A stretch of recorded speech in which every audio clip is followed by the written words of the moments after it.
Oh, that is You fucking you want it? crazy. Got it unfiltered. Here after dark, here we are. By popular demand, it's the fan show where you get a little bit of everything.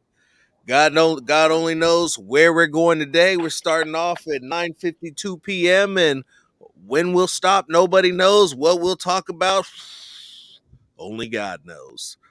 But Right? we'll keep it real PG. We got a young audience in the house. Need to set a sterling example for this young man to show the proper way to do things. So we'll start it off. We'll stay on task today a little bit more than we usually do and talk about the business at hand. Patrick Graham. I haven't even had a chance to talk about this on any other show. So this was I was not 100% familiar with Patrick Graham, but as I continued to look up on him, as I watched some of the clips involving him speaking, the way that he describes defense, the way he described his approach to football, just listening to the man, digging into his background. He's a Yale graduate, Ivy League dude. Dude is smart, but when you talk to him, he sounds like one of us. And his unique approach, his individual approach to playing defense and finding individual subtleties to each particular team's game in order to stop them for that game is, I don't even want to call it revolutionary because I really don't think that it should be, but what we've seen around here lately is fucking revolution. I'm sorry, it is very revolutionary.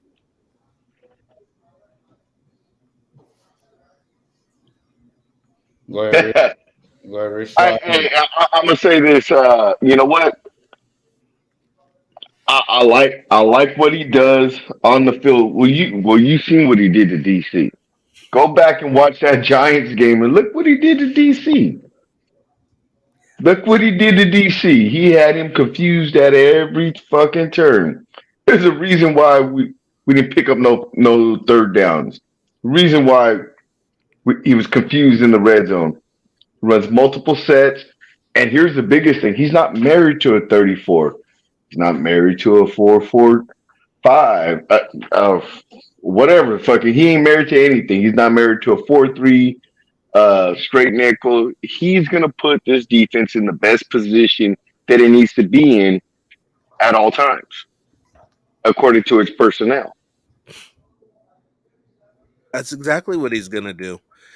And he's going to do it intelligently, and he understands the amount of information he's asking his guys to process, and he can do it in a way in which they understand what he's got going on.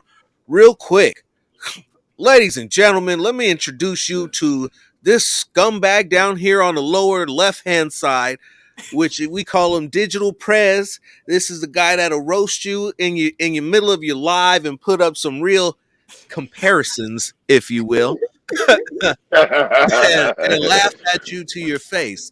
But most importantly, and I do mean this, and I really do mean this, said this is a dope ass video creator, and in fact, he is actually the one who designed my intro video for the show. So, I Luis, just tell stole him my all boy from about me.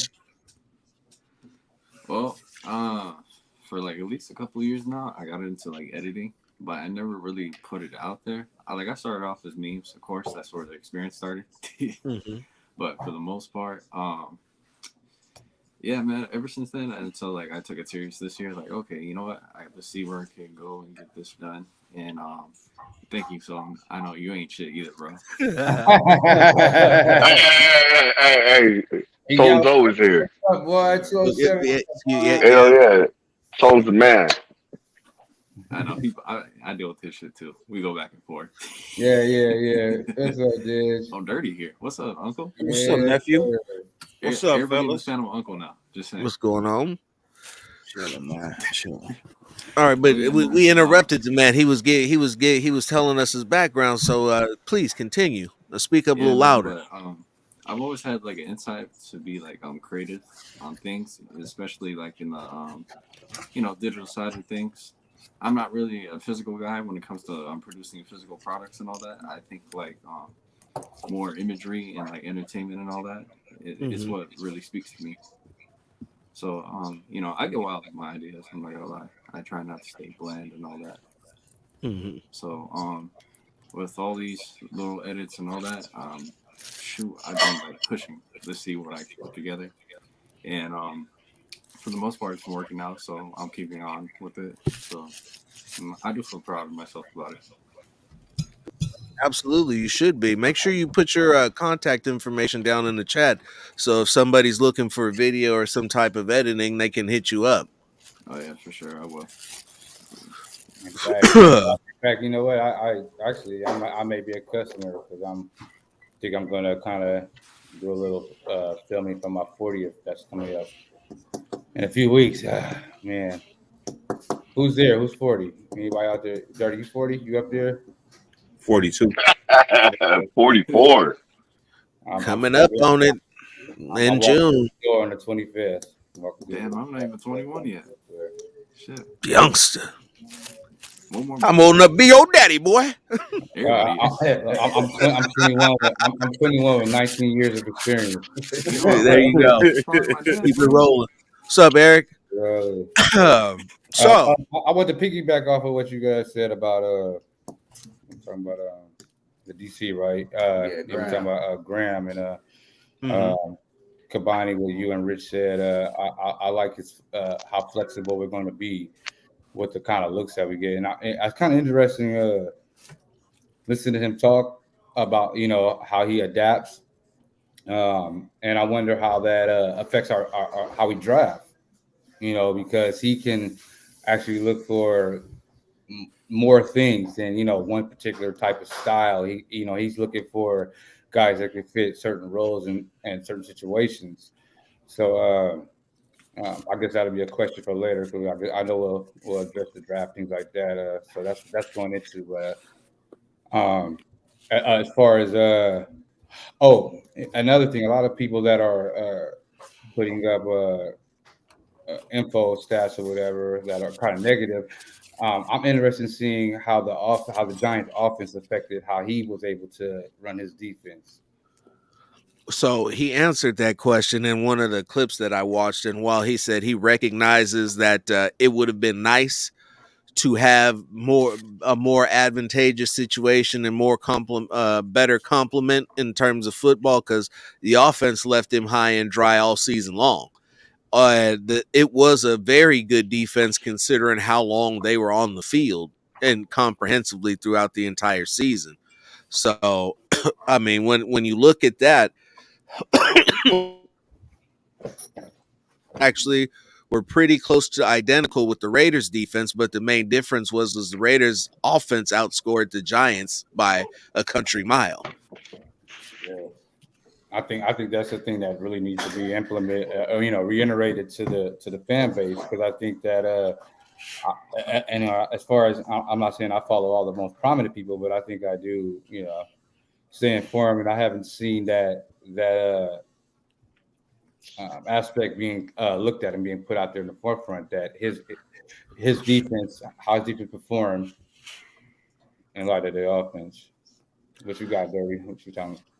It's been documented in a few places. It could stand to be rehashed and represented so that everybody can see some things that they wouldn't normally see because a lot of Raider fans aren't necessarily diving through giant archives to see what they can find on this guy. Right. And I'm not getting ready to do it. I'm keeping 100 with you. It seems like that's the biggest anxiety, though. That was a drawback from that hire. People don't understand that part. The biggest thing with Raider Nation that you got to understand is they are afraid of change. Mm-hmm. Change has been bad because change hasn't been successful. Let's keep it a buck.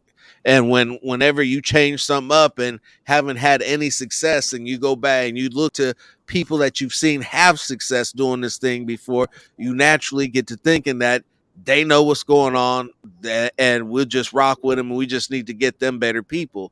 When sometimes you just gotta blow the whole thing up and go and get somebody else and go in a completely different direction. Somebody who's proven that they know what the hell they're doing.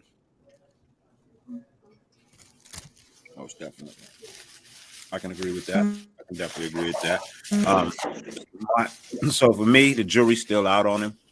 Um, I haven't really been able to gather enough information to give a point of view either way. You know what I mean? So I've said it in my live yesterday. Um, Once I figure out all the info and I look at all the numbers and they add up to the way what I mean. Once I'm done with all my figures and everything, then I will definitely speak on the DC that we hired. But as far as everything else, like Champ Kelly, fabulous. You know what I mean? I'm good with McDaniels. I'm good with that. I'm good with Ziegler. Um, I'm good with the changes that they're making. I want that boy from the Wynn Hotel though. I definitely need him to be head of football operations, business wise. Um, Other than that, man, I'm reserving judgment on all of them until season starts. You know, so for now, I'm happy until they prove me otherwise. I mean, that's fair. That's fair. You still entitled to have. Well, I guess you said that you're happy about it, so we'll leave it at that. Rock with it. Yeah. What about you, Tone? Oh, as far Matter of as that, fact, Tone, I want to hear from you, Tone. I, CJ, let me talk to you. yeah, Step to the I'm side, gonna Tone. give CJ, it to get up you. in here. Thank you. So, what do So you think? You about this Raiders thing? What's happening? I'm a born and raised Raider fan, so I've been a Raider fan my entire life. But I think for me, I don't know much about Patrick Graham myself, and so I can't really speak to that. But what I think is interesting is the timing for the hire of McDaniels, because we all know, previously when he was a head coach, he didn't do well in Denver, and that was what it was. And I thought it was interesting that there was someone who had spoke to the fact that this may be a better opportunity for him now, with him having better talent around, with Derek Carr at quarterback. He pretty much solidified there. Um, and that all depends on what your point of view is on Derek Carr. But then you also look at the fact that we do have weapons on offense. Um, in my opinion, our biggest issue has always been defense. And with Gruden and Mayock there, I felt like the issue of talent and everything else, because they tend to draft their guys. They didn't draft the obvious talent or the obvious guy that you go and get if he can make an impact on your team. They went and said, no, I'm gonna pick my guy, and that didn't work out, as we can see. No, it really didn't. They hit on a couple guys, but I mean a few, and it was more, and it was definitely at the back end of those drafts. So you made a comment about how I feel about Derek Carr. The better question is, how do you feel about Derek Carr? So my whole thing about Derek Carr, I will admit that on and off every season, I'm saying trade him, get rid of him. Um, my biggest thing with Derek Carr, in my opinion, has always been that he's a good quarterback, but he's not dynamic. And I feel like when you have a division now with a Justin Herbert and a Patrick Mahomes, you need a quarterback who is dynamic, because too many times you see the Raiders offense stall throughout games. Mm. And I feel like that's been because Derek Carr's not dynamic enough. Uh, you hit the nail on the head right there. It's For like you you. said, it's not that he's for me and some other people. My man Dirty has a better, different opinion. I Different. said better. I No, don't you even. said better. You know, your first No, word I, is right. I said yeah, I've been drinking. Hey, drunk man tells no tales. Drunk man I've tells been no drinking. But you know what? Rich had very nice things to say about you. He said, "Man, dirty." We were on the spaces, and he said, "Man," he said, "But I'll tell you this, man. He said, I got a good friend that's a car supporter. And let me tell you, I respect him because he broke down some things to me that I had to respect. So and like that, we all just want to win, And I think that the criticisms are fair and the compliments are fair at the end of the day, and we just got to figure out how to make that shit work in the cap. Mr. Walker, as we talk around with Tony said, I'll ask you about this. Will you take Derek Carr off and put him on the Bengals against the Chiefs? Do they win that game with all of the heroics that Herbert had to pull off in terms of shaking the rush?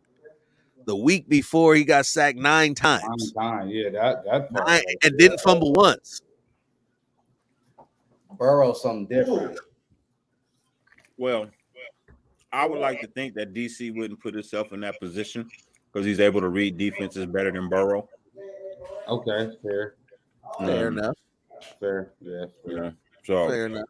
It's a toss up. But Like the DC coin when we talk about it. I can make 100 million cases for why he's great, and I'd be right. But you can make 100 million cases for why he's not, and you'd be right. Yeah, you know what I mean. So, Facts. It's just all about how you feel about him in the end. The common denominator, and all that make him down to coach, make him down to scheme. Like what can make that actually like because if Carr can overcome the things that we believe are his shortcomings, and the kind of coaching, like I will, shit, I'm down. You know how people like to say Carr's not elite, right? Mm-hmm. But was he not elite in 2016 before he broke his shit? Bro, he was elite. He was fire, bro. He was fire. He would have won. He would have won the MVP of the NFL had he not broke his shit. That was the most memorable season for me. As far as like, if somebody was like, "Give me your best car," like memorable season, I'd be like 26. And I feel like he still should have won because our season started to tank after he went down. It's like, yeah, that's the most valuable player right there. He felt too. I was just like, I was like, we had to, what we got to do to get success in this league. We got to overcome a lot of shit. So when that happened, it was like, it's like, damn, I can't even blame the refs. This is just like fucking.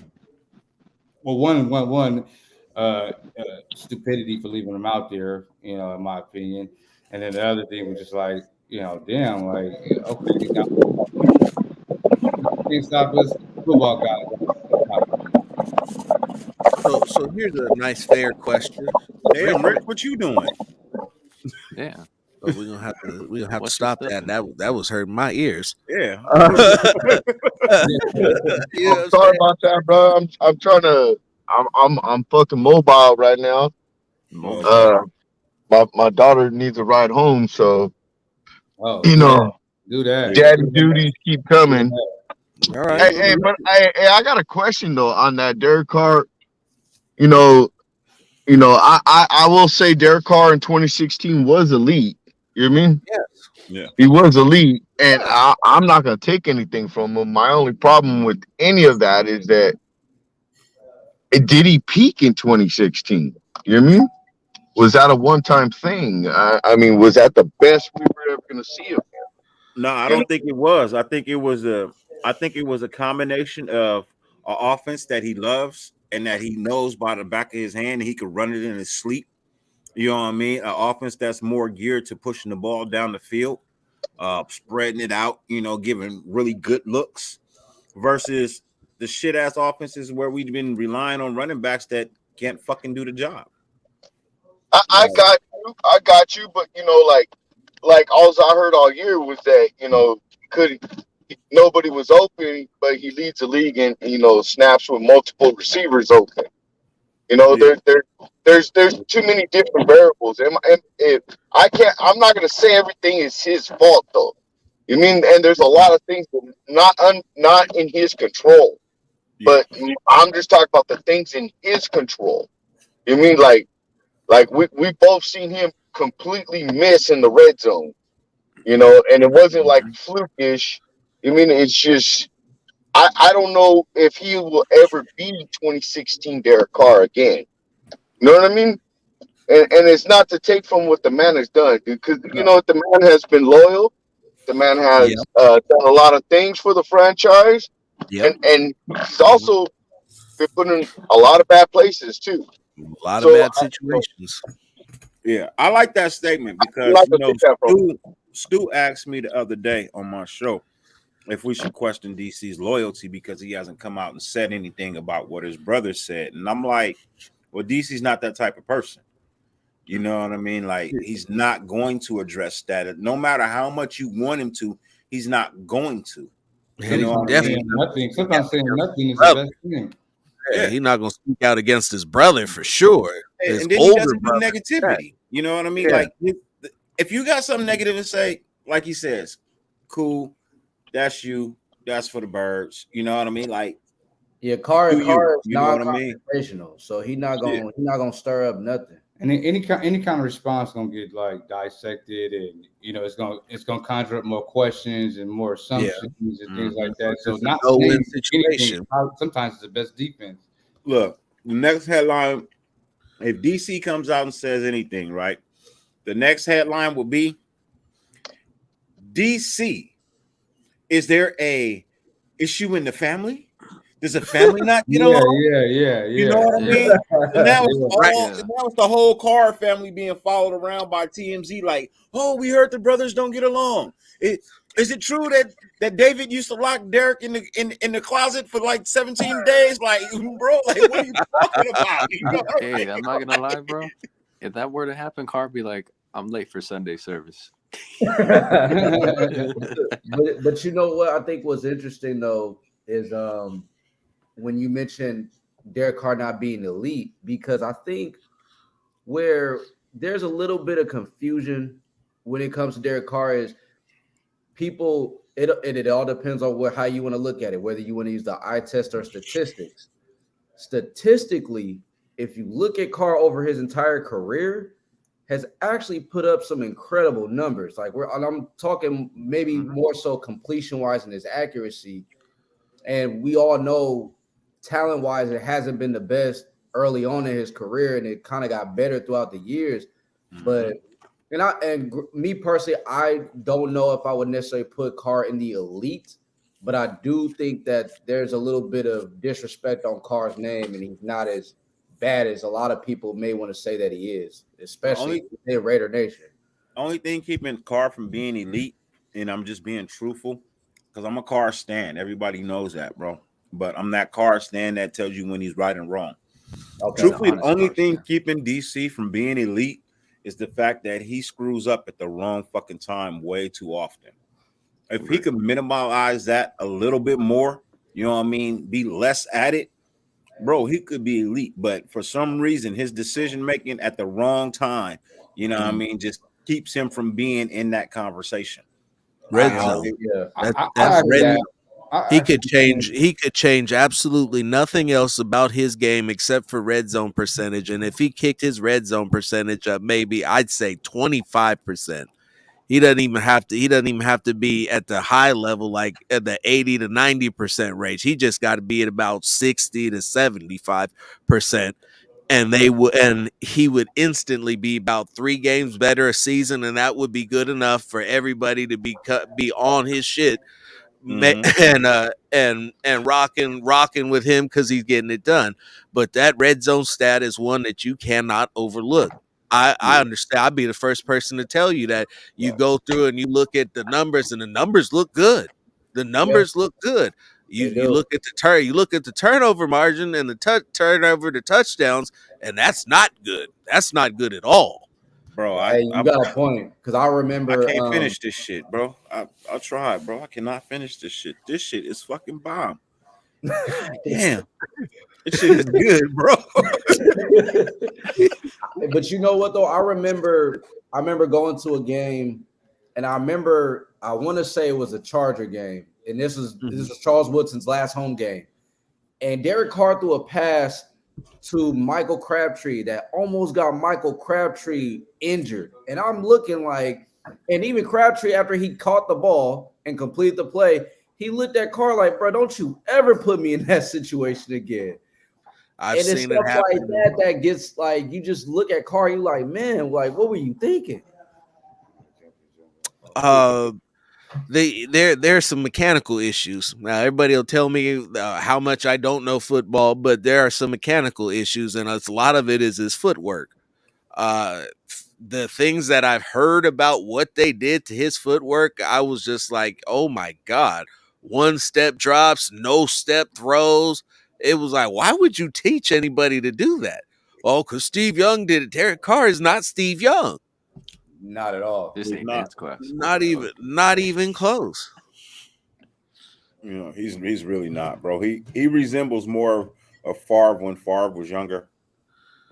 I mean, that's who he modeled his game after. So Okay, wait. He Nah. used to look like Favre. I don't know, bro. I'm saying when he first came out, that's what he looked like Favre when he first came out. You know what I mean? Okay. Then they start changing this shit around. Instead of letting him be natural in the way that he plays, all these people want to come in like they fucking quarterback whisperers. You know what I mean? I.e. JG. You know what I mean? Like you the quarterback whisperer, bro. What Hall of Fame quarterback have you coached? Yes, and out of curiosity, I have a question for you guys because I think a lot of times too. I from what I've seen, and I don't know football as well as maybe some of you guys do, but I feel like more times than not, a lot of times too, the defense has let the Raiders down in a lot of games where Carr has, found a way to put up the amount of points we may have needed, and the defense got to get the stop. And so, like, I feel like a lot of times too, some of it isn't so much Carr, it's the fact that the defense lets him down a lot of times. And I feel like you can't always put Carr in a situation where he has to win every single game, a close game. Yeah, that's an incredibly accurate assessment. That is real. There is like Rich alluded to earlier, it's not singularly everything his fault, but and I wouldn't attempt to blame him for everything, but if it's not all his fault, it's not all because of him either. Now this 4-game winning streak at the end of the season, everybody attributed to all of the great things that he was doing. In reality, that defense was playing its ass off, and they were bailing him out big time because he was averaging 2 turnovers. Not that Chargers game. No, he didn't have 2 turnovers on that at that game. No. But all the rest, even including the playoffs, he 2 turnovers and a touchdown. What was Chargers point total like like in their losses? Like what was the lowest point total they ever put up all season? What was the lowest against us the last game? What was it? 13. The last game. Yeah, I think it was 13. 13. Might have been 13. Well, yeah, it might have been 13. Where were they at this season? Where were we at this season? What week were we at? No, it wasn't against us. What week you talking about what was the lowest point total for the Chargers? Yeah. That they put up in the game. Hold on, I'll look that up real quick. Keep talking. There's enough of you. Who's over there underneath you? This is Pharaoh. He asked me for the link. Said he was going to jump in. He had some feelings he wanted to share, opinion he'd like to express. What's going on, man? What's going on with everybody? Okay, what's going chilling? on? That's good. So, man, I had to chime in because where you from? Where you from, brother? From the Bay Area. Where are you from? I'm from the town, 108th and MacArthur, via San Francisco. A little bit everywhere. Yes, sir. Okay. Some Richmond. So, okay. All right. Well, look, so I pretty much I wanted to stop by because I hear you guys talking about Carr, and I'm not trying to come off as a Carr supporter, but sometimes when people kind of not looking at the bigger picture, I got to chime in. And let's be honest, I mean, Carr, in my opinion, I feel like is a solid QB at worst. He's a solid QB. And if you look at the Raiders for the last, how many years, 20 years plus, we've been ass. Straight up and down, coaching. You can name it, defense, front office. And if you look at all the top QBs, just look at all the top QBs in the league, top 10, top 15, or the QBs at least that go to the playoffs and go to the Super Bowl. Just look at that team. Just look at the team. Look at the coaching staff. Look at the front office. Look at the defense. Stuff like that matters. And that's why right now Raider fans are really excited because it looks like we got a coach, we got a play caller, it looked like we got a defensive coordinator that looked like he might know how to run a defense. And that's where I'm coming from. I feel like at the end of the day, like it's a team game. A quarterback it's just this is a classic case of like where a quarterback gets too much credit when we win, and they also get too much credit when they lose. And guess what? The Raiders been losing a lot, for the last like 20 years plus. So obviously Derek Carr being the quarterback of the Raiders, everybody gonna be staring at him. But it takes a team to win, man. It's like what? How many players on the team? How many players on the field? You know what I'm saying? Like we don't got an O line, we're not agree gonna with do you, good. Pharaoh. If we don't got receivers, we. Go ahead and finish. Go ahead. You still there? You still there? Yeah, no, I'm still there. I'm just looking at it. I'm looking at it like at the end of the day, like you gotta have the team. You gotta have a team. It's no way around it, especially in football. It's like if you watch enough games, enough football games, like you gotta have a team to go to the playoffs. You gotta have a team to do anything. So like, yeah, a quarterback can put up numbers, but that don't mean nothing if you know what I'm saying. If you don't got the right pieces around the quarterback, you know what I'm saying. Yeah. Okay, Most definitely. can I ask you a question, Pharaoh? How does he put up numbers if you don't have the right pieces around him? I think that's a part of his statement of the point he's trying to make is the fact that DC is putting up numbers with lesser talent than some of these other quarterbacks that we are calling elite. I want to pose something. What do we Low, think? low. How much of the actual game does the quarterback affect?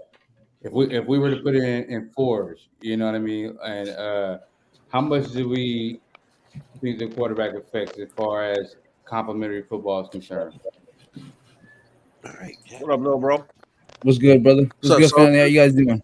What's Good, good? So, good. you know what I'm saying? Like in other words, do you feel like the quarterback position of affects at least half of what you're doing as a team, or three quarters of it, like how much It all depends on how much your team is reliant, on its offense. You know what I mean? And if it should be 50-50. You know what I mean? He should be responsible for his side of the ball. Defense should be responsible for their side of the ball. The problem with Raider Nation is Raider Nation want to make DC responsible for both sides of the ball. And that ain't fair to him. You know what I mean? He don't play defense. So when the defense, Yeah, but he's supposed to protect the defense. He's supposed to protect the defense. The same way everybody wants the defense to compliment him, he has to compliment a defense. He can't consistently put a defense in a bad position and then talk about how bad the defense is. I mean, because a lot of people want to say, well, he doesn't have an O line, he doesn't have the best receivers, he doesn't have the best defense. So if you have top 5 at all those positions, why would they need DC then? I'm just saying, is he just there to run around for shits and giggles at that point? So I kind of asked that in a way, and I'm sorry, Dirty, but I was asking that in a way because,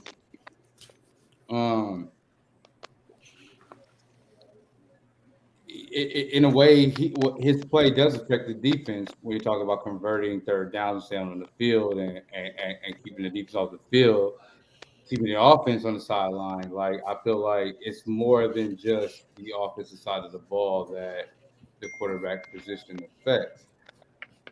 And in light of that, I think that if because I will say this, like I'm excited to see Carr in the scheme that is that has that's modern. You know what I mean? So I'm kind of excited to see what Carr does in this scheme with McDaniels. because I feel like at the it's fucked up. Some people feel this way, but this might be the most. This might be the best offense he has been in a while, and So so I'm interested in kind of. I am actually intrigued to see what he does. so here's my argument. You know what I mean? Because you immediately went to defending the defense, right? So the defense gave up 25 points a game, right? We're talking about a great defense. First off, 25 points a game. Average opponent time 31 minutes. Average amount of time that the opponent was on the field with the defense 31 minutes. Average plays that we allowed run a game against us 64. Yeah, that's Derek Carr's fault right there. We also gave up 337 yards per game. Yeah, that's Derek Carr's fault right there too. Oh, wait a minute. We give up 114 yards rushing against us every game. Yeah, that's Derek Carr's fault too. You know what I mean? Oh, the fact that the fourth down conversion rate against us was 86%. Yeah, that's Derek Carr's fault too. I'm just saying, let's put the ball where the ball lies, bro. You know what I mean? Yes, The fact that DC gave them a 15-point lead on multiple occasions this year and they fucking blew it. That's on DC, right? That's got nothing to do with the defense. That's got nothing to do with the fact that the defensive coordinator doesn't want to blitz at the right time. That's got everything to do with DC, right? The fact that our corners play 10 yards off on a fucking 3rd and 3. That's all on DC, right? I mean, come on. You guys keep putting blame on DC, but you don't look at the defense and how fucking lackadaisy it was and how much it didn't get pressure on the fucking quarterback at the right time.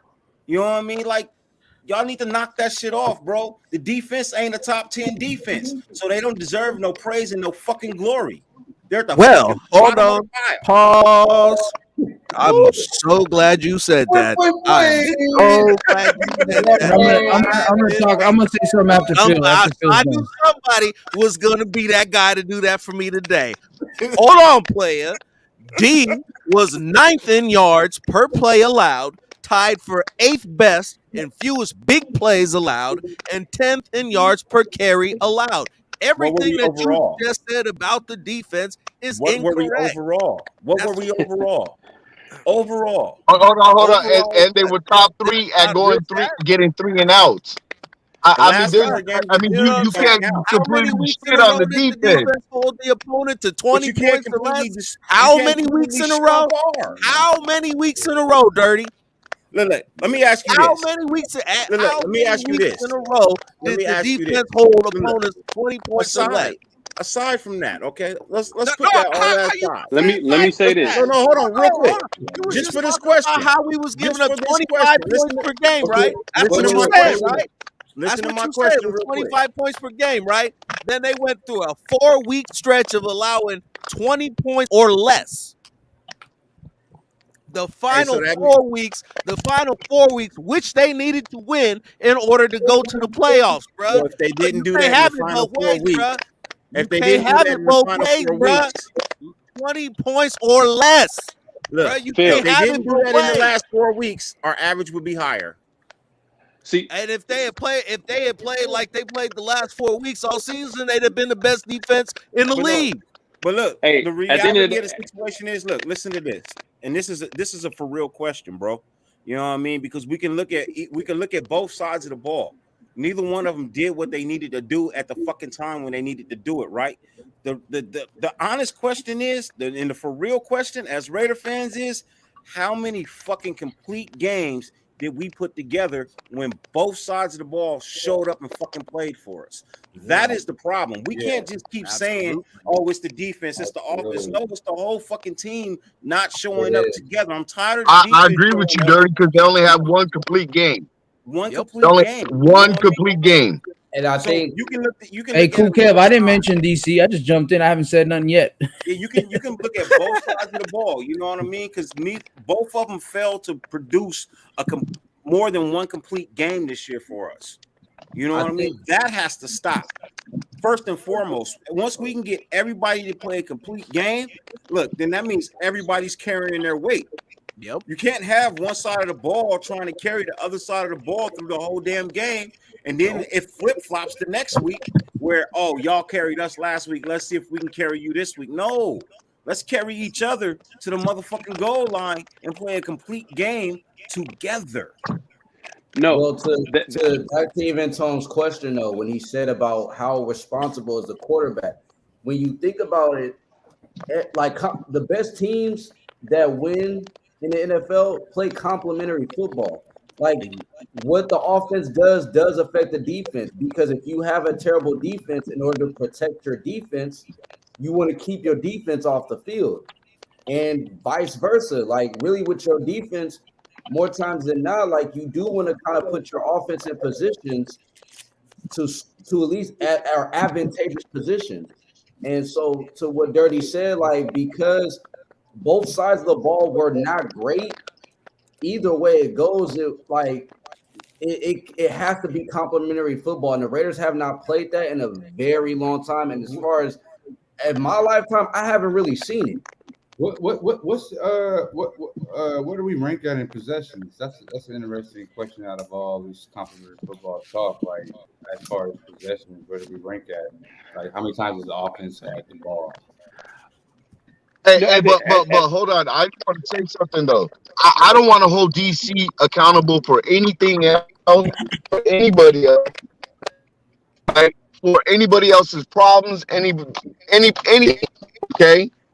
I only want to hold players accountable for what the fuck they're doing, what they're doing right, and I want to praise them for that, and I want to hold them accountable for what they're not doing right. Exactly. Simply that. You mean? I'm tired. I'm tired of the But blame. it could be. Facts. You know, I agree. The blame getting laid on people where it don't belong. You know what I mean? Let's just put you the blame know, where it belongs.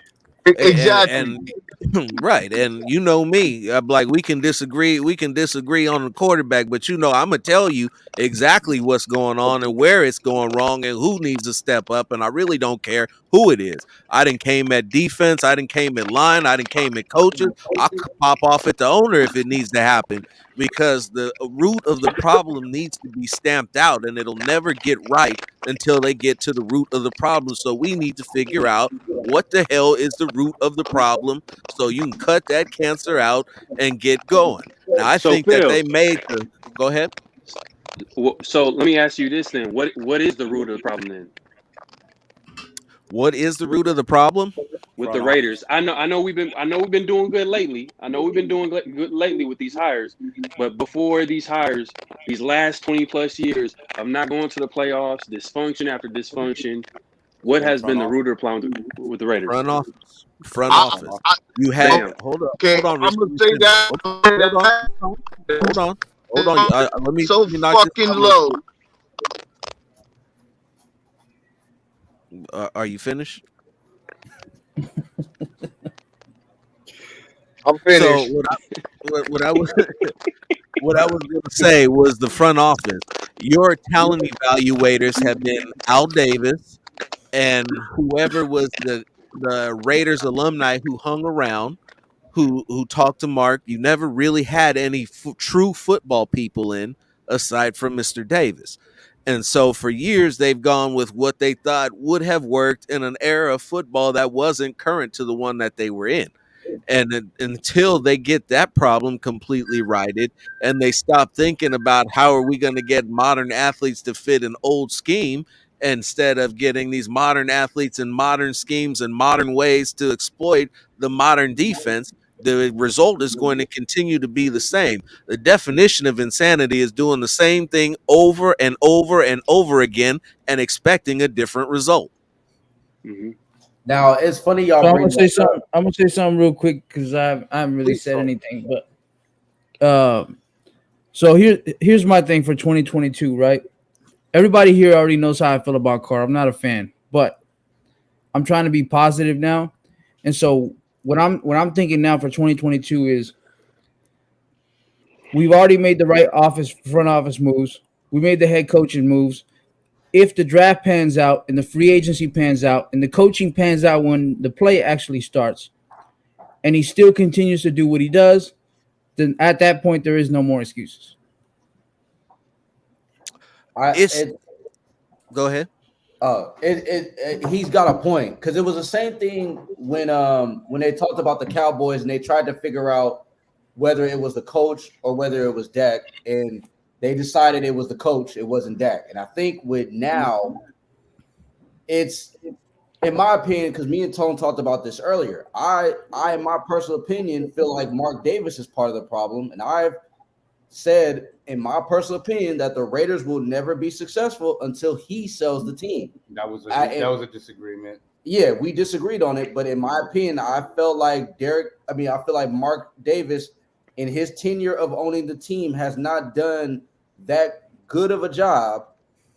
And granted, I know he's one of the poorer owners in the league and everything like that, but I just feel like some of his decision making and some of the hires he's made were not the best hires.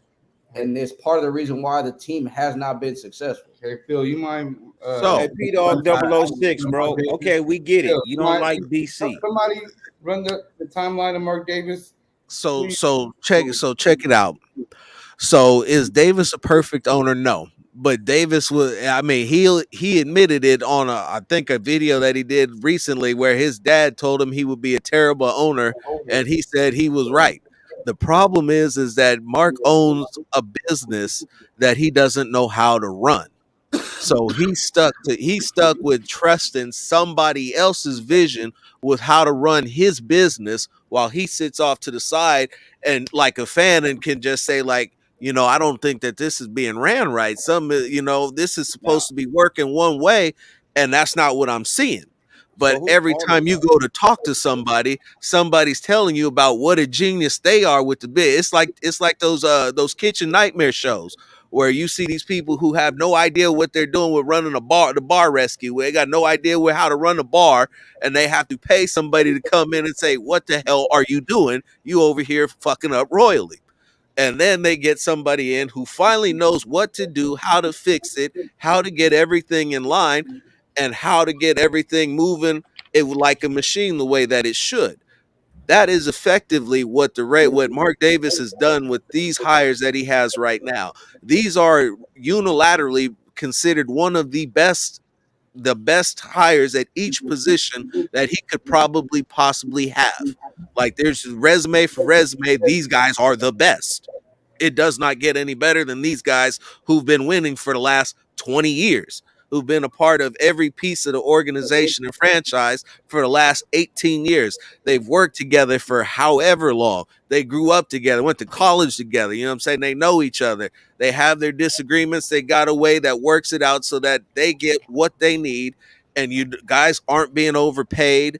Guys aren't being babied. And if you can't win, you get gone. They don't accept losing. And that's been part of the problem. Losing has been excused for far too long.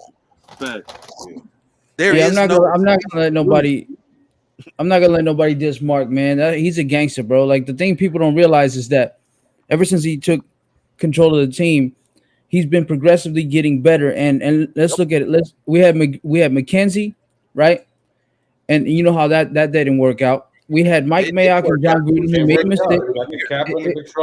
Everybody rolls over. It did, but you know the situations that happened and why everybody left.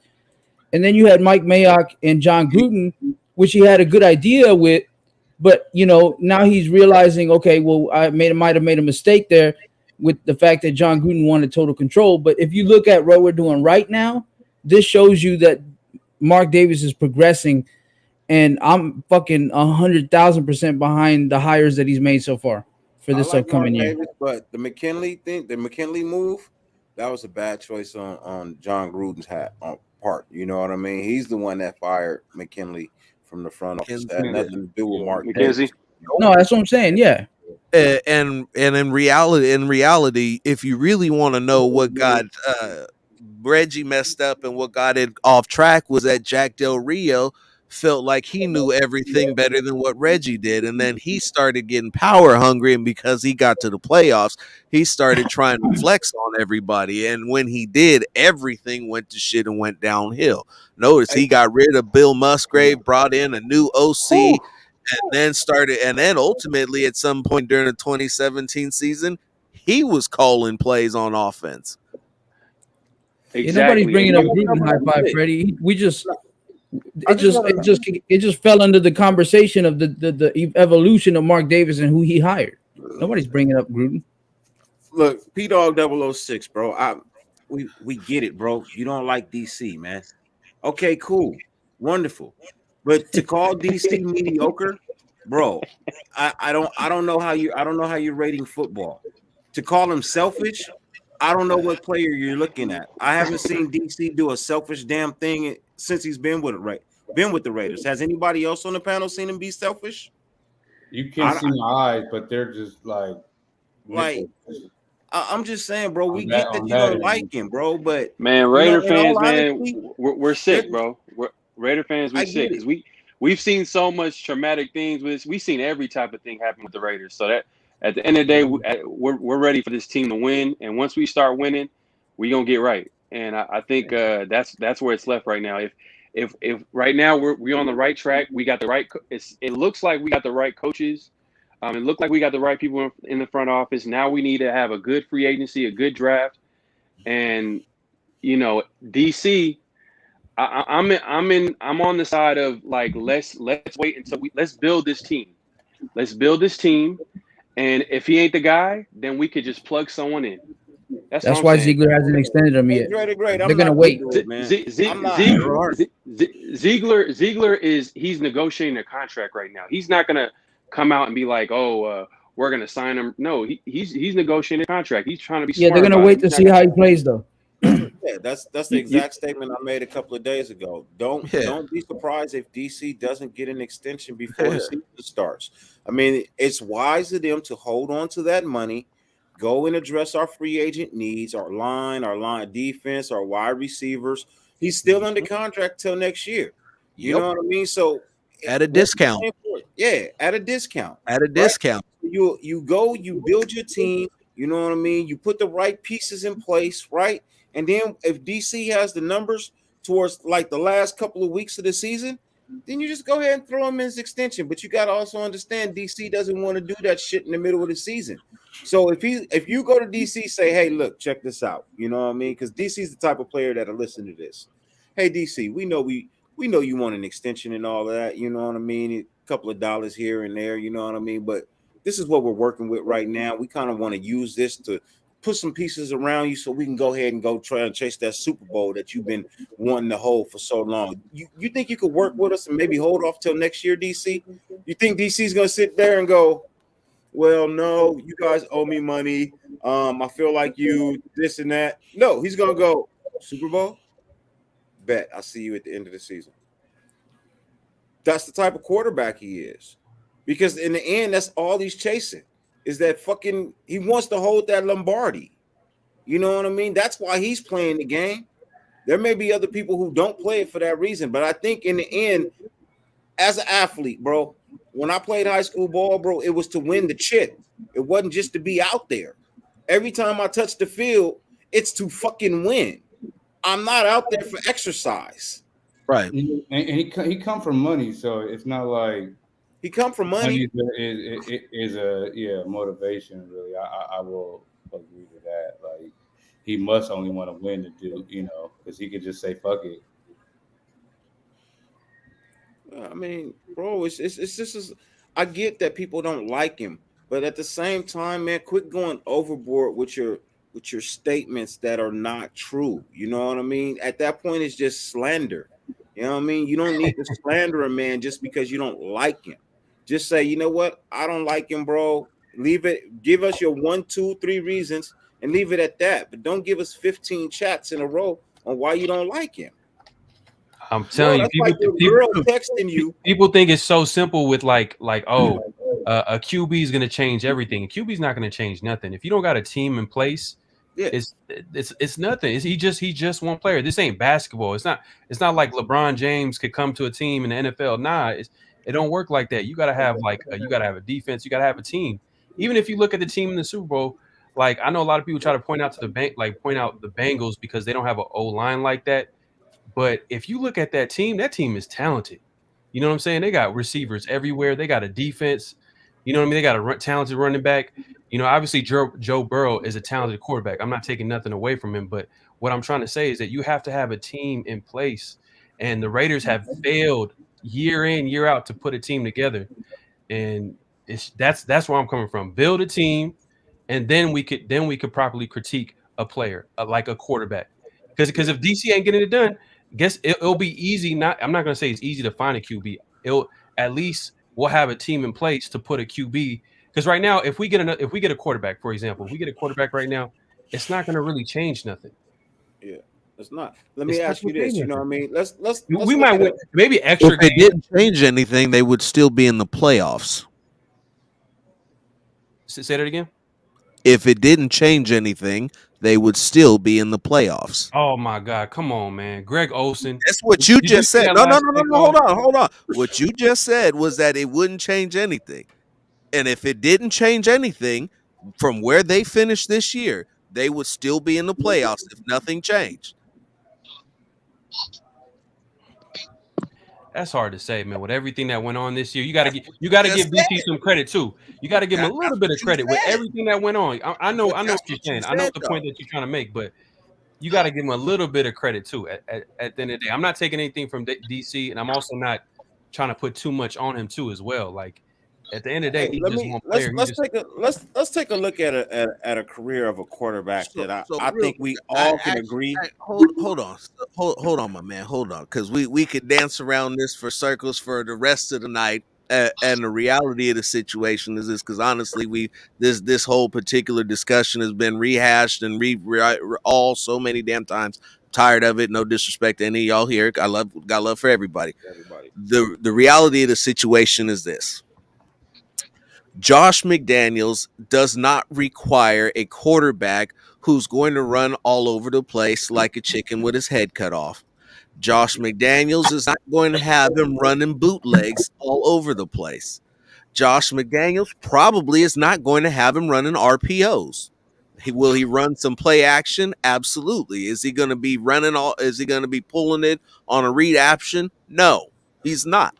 What Josh McDaniels is most likely going to do is set up Carr in the shotgun whenever he would prefer to throw and throwing down so that he doesn't have to retreat, take his eyes off the field in front of him, which he does not like to do, and he's going to give him better options than he's ever seen before. Hunter Renfrow is about to get fed big time. Slot receivers and Josh McDaniels' offense usually average about 130 targets a year, at least. The tight end, Darren Waller, is about to get fed. Tight ends average 125 targets a year, 125 plus. Josh McDaniels is the one that got Gronk to the Hall of Fame. Foster Moreau, most likely going to eat too. They've run a 2 tight end scheme before, ran it very well. This will only benefit him in better ways because he's become a dynamic receiving tight end option. He's just not getting enough looks. Running back committee. They've always had a running back committee in New England. Now, the one problem is you should say goodbye to Josh Jacobs. This is the last year you're going to see him because there's no way on earth they're getting ready to pay him all that money to stay. Like him or love him, they're going to find somebody cheaper to do what he does for maybe $1 million, maybe $2 million. Well, I'll say this. The only way Josh Jacobs retains his job next year after this season is if he rushes for over 1,200 yards. That's going to be the only way he retains his job. How many touchdowns with that? Oh, he has to have. He's going to have 10 to 16. In order for him to retain his job, he has to rush for 1,200. He's not coming back. He's not coming back because we're not going to offer him a contract. Those are the numbers for him to get paid. those 10 are the numbers million. you will have to. You're gonna offer him 10 mil? No. You're gonna offer him 10 mil a year? No, his fifth year option is $10 million. So I don't think they're going to pick that up. Now, will they negotiate a new contract with him? They might, but I don't think they're going to pick up his fifth year option. That's $10 million. They're not. Can I ask a question? How much at one time did Tom Brady and Gronkowski make at one time playing for the Patriots? They both took franchise friendly contracts. No, there was questionable financing behind the scenes, but contractually it was a very team friendly deal. Yeah, and B.F. Boyd, yes, Josh McDaniels had Brady. He also won with Matt Castle, Jimmy G, and Jacoby Brissett. Hold on. Matt Castle was so bad at SC.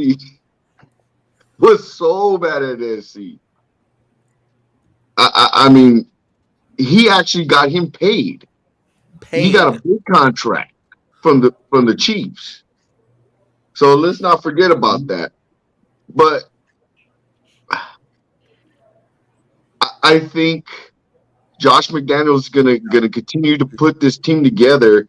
And I hate to say it, a lot of these teams that you see today with really good offenses, really good defenses, and the whole team, like say the Bills, they did that because they had a quarterback on a rookie contract. They're able to build a team.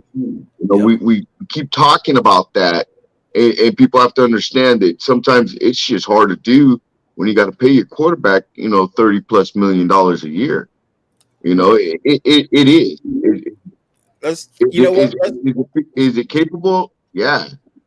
Let's make it more. Let's make it make more sense, right? So let's do this. Let's take a look at the two teams that's playing next week. You know what I mean? And what it is that both of these teams have. Do the Rams not have a fire ass defense? Yes. They have a fire ass defense, right? Mm-hmm. And they have a well above the pack offense, right? A well above the pack offense. Yeah. They've been playing better as of late. Yes. Cooper Kupp is the shit. Bro. Come on, bro. Yeah. Receivers everywhere. Yep. Shit. And you got OBJ on the other side. No. Come on, bro.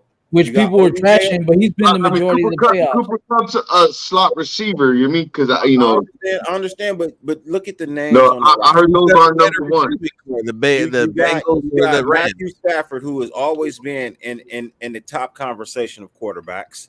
You know what I mean? Take nothing from that guy. He did a lot in Detroit with nothing. When Megatron left, that man was still trying to perform. Yeah, you know what I mean. So let's not act like he's not a good quarterback. Everybody said you give him a team and he could go to the Super Bowl. What the fuck did he do? He got a team and he's in the Super Bowl. You know what I mean? Now let's go to the other side of the ball. Let's look at Cincinnati. You know what I mean? What is the Bengals defense not a fire ass defense?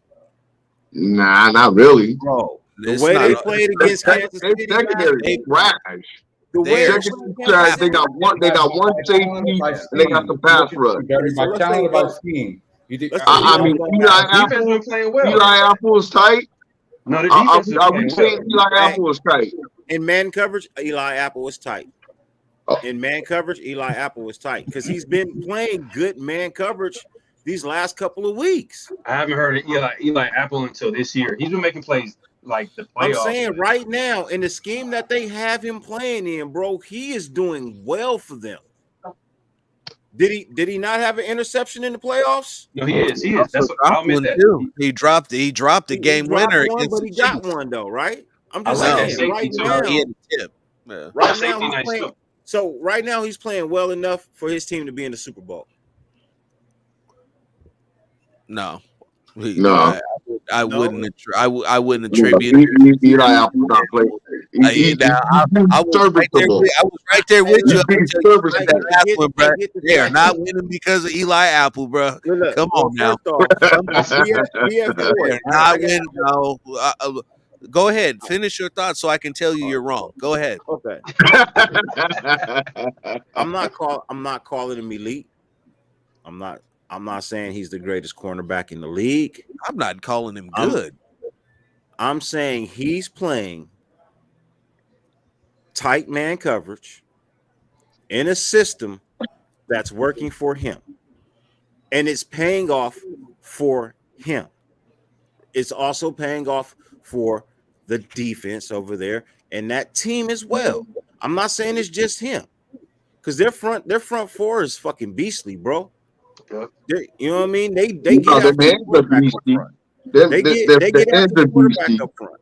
You know what I mean? I think I'm the just player saying. in the I think the player in the secondary that stands out is I'll say that right there. I will say that Eli Apple is better than Brandon Faison. Right now. Okay. Right now. Okay. Right now, okay, I'll give you that right now. So, Right so now, I'll to, give to you make that. to make it fair, thanks, Dre the Great. You always got my back, bro. You always got my back. That would be my literally my comparison to him right now. I'm late, You know bro. what I mean? Hour 'Cause in. they both play. They I was both right play there the with My you. same bad. We're same hour thing in, this year. fellas. I'm late. Cheers. We're hour in. But Continue. yeah, I just like to do. I just like to do that. that would be my comparison to him, right? He's playing better than Brandon Faison, and we had him. You know what I mean? We had Eli Apple. He's playing better than Brandon Faison is. No, yeah, Brandon you're Faison was more of a break in case of emergency kind of guy too, though. the only corner we really had, to be Right. honest with you, was Casey Hayward. I'm not, you know what I mean? Like even Trufant, I liked him for a bit, but like him and Faison, they were only able to do so much. You know what I mean? With Faison being who he is as a practice squad guy, and Trufant being, you know, in the league, not necessarily at his prime like he used to be. You know what I'm saying? The only really guy that we had was Hayward. And Now- the only way that cover that's- three was going to work was with Now, other lockdown corners, and we didn't have that. So I'm glad we moved on True. to That's this not hybrid defense we got. You forgot Right all now. about Nate Hobbs because he does count as a slot corner, and as a slot yeah. corner, he was one of the best in the league. That's not true. Now my No, statement was you're right. But I was Now- talking about the outside corners. You're right about Nate Hobbs. No, now 100%. when I made my statement, I said their defense was a good defense. Did I not? Is that not the statement I made? I said the Cincinnati Bengals got a good defense. Somebody Yeah. else singled out Eli Apple. I didn't single out Eli Apple. I didn't call him the greatest thing on their defense. I said they got a good defense over there. you should have said Jesse You know, Bates. Jesse Bates. That safety Right, nice. it's a grimy deep. Yeah, Jesse Bates is killing it. I didn't single out no one player. I look at a defense as a whole. There's no one man that makes a defense fucking fabulous, bro. It's them playing as a cohesive team in the right spot, in the right scheme, getting the fucking job done. It doesn't boil down to no just one man. You know what I mean? For me, the way I look at the game, it doesn't just boil down to no one man for me.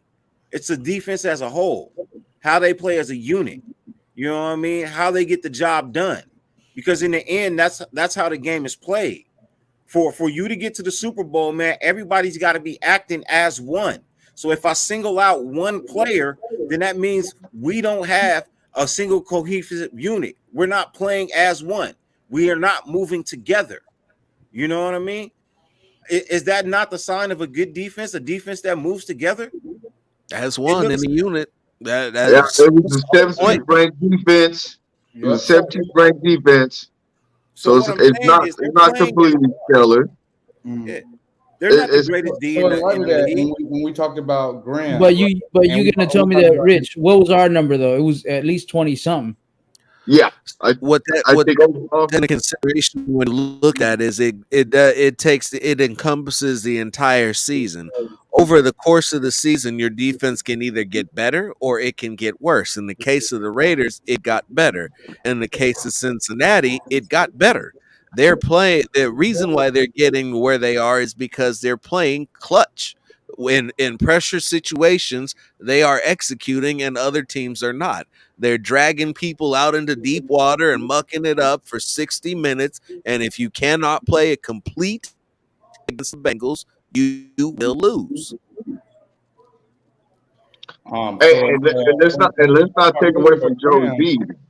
No, that's what I'm saying. Let me, so what I was going to ask my next Joe question, has because I been asked the same thing for the Rams. You know what I mean? Let's look at their offense that Cincinnati has, bro. This is a top 5 offense. Top Can you three, guys? man. They got playmakers everywhere. I wouldn't say their line is the greatest line, but I'm you not know what I saying they mean. Their got weapons, playmakers everywhere, but their Their I'll line say is they got. worse weapons than are ours. Yes, everywhere. they do. Yes, they do. Yeah, their The line weapons is are worse than everywhere. ours. You No, know, they don't. so Their line is worse. Than Their ours, yeah. line is way worse than yeah, ours. their O line is worse than their ours. line is But their terrible. weapons, Yeah, their the line is weapons they terrible. have, the way that their weapons play at quarterback, at running back. Hey, look, Joe Mixon. Hey, Joe Mixon deserved this, bro. You know what I Yes, mean? he Yeah, does. he did. He been in Cincinnati a long time, taking hits and losses. You know what I mean? Giving it everything. I congratulate that man. He deserved this Super Bowl chance. You know what I mean? I hope they win. Yeah, Truthfully, I'm pulling I for do Cincy. too. You know what I mean? I am. Fuck the Rams. I want to be the only football team in LA with a fucking Super Bowl. I want it to just be us. I don't want fucking LA to have a Super Bowl, and I live here. You know what I mean? I live here. You know what I mean? You know the fixes in dirty. You know the I'm fixes I'm in. They with not gonna you. let them lose Dirty, in LA. No. But this makes me feel good because when the Super Bowl comes to Vegas, then we should be Yeah. there too, right? Tampa was there last year. It was in Tampa. The Rams are there this year. It's in SoFi. You Let the know what I stars mean? align. Let it So align. Let it align. so I just make that But you know continue. how you make that whole conspiracy make sense? Because a lot of people think that the way conspiracies work and how the fixes in and how they pick their team to win the Super Bowl, it's more deeper than that. If you take a look at what we've been doing this offseason, would they have allowed us to do that right now any other time than the fact that we have the Pro Bowl here, the fact that we have the draft here, the fact that we have the Super Bowl coming in 2 years? They're allowing us to get these people in here to be in that position to get that Super Bowl. And that's I'll how they take it a maneuver step that, further. as well as with the referees as well.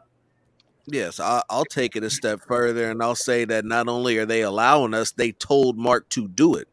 Because the way that this franchise was going, he was going to be in a position where shortly he was going to be wasting a very, very valuable, lucrative market that should be growing exponentially, because he simply couldn't handle the one thing that he's been unsuccessful at, which is putting a better product on the field. In You terms wanna of ownership, everybody says about what he's not doing, but when you take a look at everything that he has done, he's done everything that you would want an owner to do except for the product on the field. That's the last thing, that the last hurdle he has to clear. And with the He's even told hires us that his he's made, shortcomings. what's that? I said he's even told us his shortcomings, which Yeah. that was the biggest impression Mark Davis would you made on me, was to tell me I know what I know and I know what I don't know. Yeah, would you like for me And to that add to was that conspiracy theory? by Would you all like means. so let's take a look at the people we hired this off season, right? Mhm, Let's mhm. let's let's dive into this conspiracy theory of All the the way. people that we hired, right? So we got a Ziegler, right? Yep. Where does Ziegler come from? Championship The team, championship Patriots. pedigree, right? Yep. Yep, New England Patriots. He got him some Yep. rings, right? Got some rings. Couple. One or Champ two. Kelly, Champ Kelly, black man, Yep. first assistant GM in the Yep. building. You know what I mean? Made a Position job for him. created, made a Now, job for him, right? funny thing was that Bill Belichick did that for Ziegler. Made him a job. Made him a But job, right? con- Created something for him, continuously. right? Created a spot Starting to look for like him other on NFL the franchises. right, right. So listen, Yeah. listen. Because I'm the only one that's coming up with this. This is your first time hearing it. This is my conspiracy theory, and I hope all of this shit pans out. Okay, So now let's go. you got the black man that you created a spot for. He used Mhm. to work for a Fortune 100 company, IBM. You know what I mean? College graduate. You know what I mean? Holds 2 degrees. You know what I mean? Four AFC West championships he owns in his career. You know what I mean? 4 AFC West championships. Where is he back in? Because he was just in the NFC. He was just over in the NFC with the Bears, right? Is he not back in the AFC West again? Yep. Mm, mm. Do they have a rapport together because they've worked together before? I believe they do. Yep. With Josh Yep. McDaniels, Josh McDaniels, another champion. Are we not? I believe we are. Oh, did we get a guy named Bo Hardigree? Did we get a guy named Bo Hardigree? Yep. I believe he comes also from a championship pedigree. right? Yep. Does he not? Yeah. Oh, by the way, we just hired somebody with the same last name, Mr. Trophy Lombardi. Has he been Did hired? you hire him? Seen that, Offensive coordinator, right? I I, Did believe. he I, actually get But hired? but so I let's have not just say, seen it. let's I don't just say think he it's comes official in, yet. right? Let's just say we get Lombardi, right? Let's just say you add a Lombardi to your roster. That you don't think that alludes to adding a Lombardi to your case? You before that last one. Now you're getting a little cold. No, no, no, no, no. You know that. gotta You know he be getting you right there, right there. We just can't finish Hey, there. hey, We just hey, can't since, finish. Think about since it, you right? guys, Think since you about it. guys talking about rig games, I don't know if you guys ever checked out that interview with Dwight Smith, former MVP in the Super Bowl against us I when the talk about Raiders it played. every show. I'm a conspiracy guy myself. That's why I love So, this conversation. so you guys ever check out that interview where he's just going off? He's talking about how the NFL is rigged, the Super Bowl is rigged. It was crazy. He said his own Super Bowl was rigged. So The one that he won. So can I say this in the spirit of what we're talking about conspiracy with the hires that we made? Have we made an impression on the NFL with these hires that For we sure. are Oh, most definitely. a For part sure. of? This is different. Absolutely.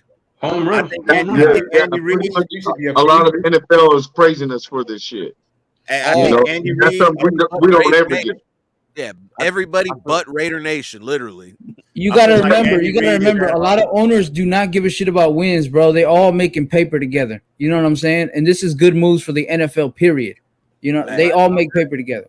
I'm So telling they're you, I actually feel like invested. They're actually just as invested in Las Vegas as to be successful, just as Mark Davis is, because I know Jerry Jones is. because Las Vegas could start to become the sports capital in a minute.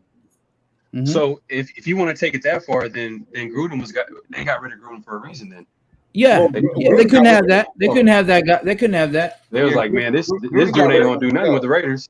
Gruden got That's rid why, of himself. unfortunately, they won't let us have Brian Flores because that'll just turn that whole thing.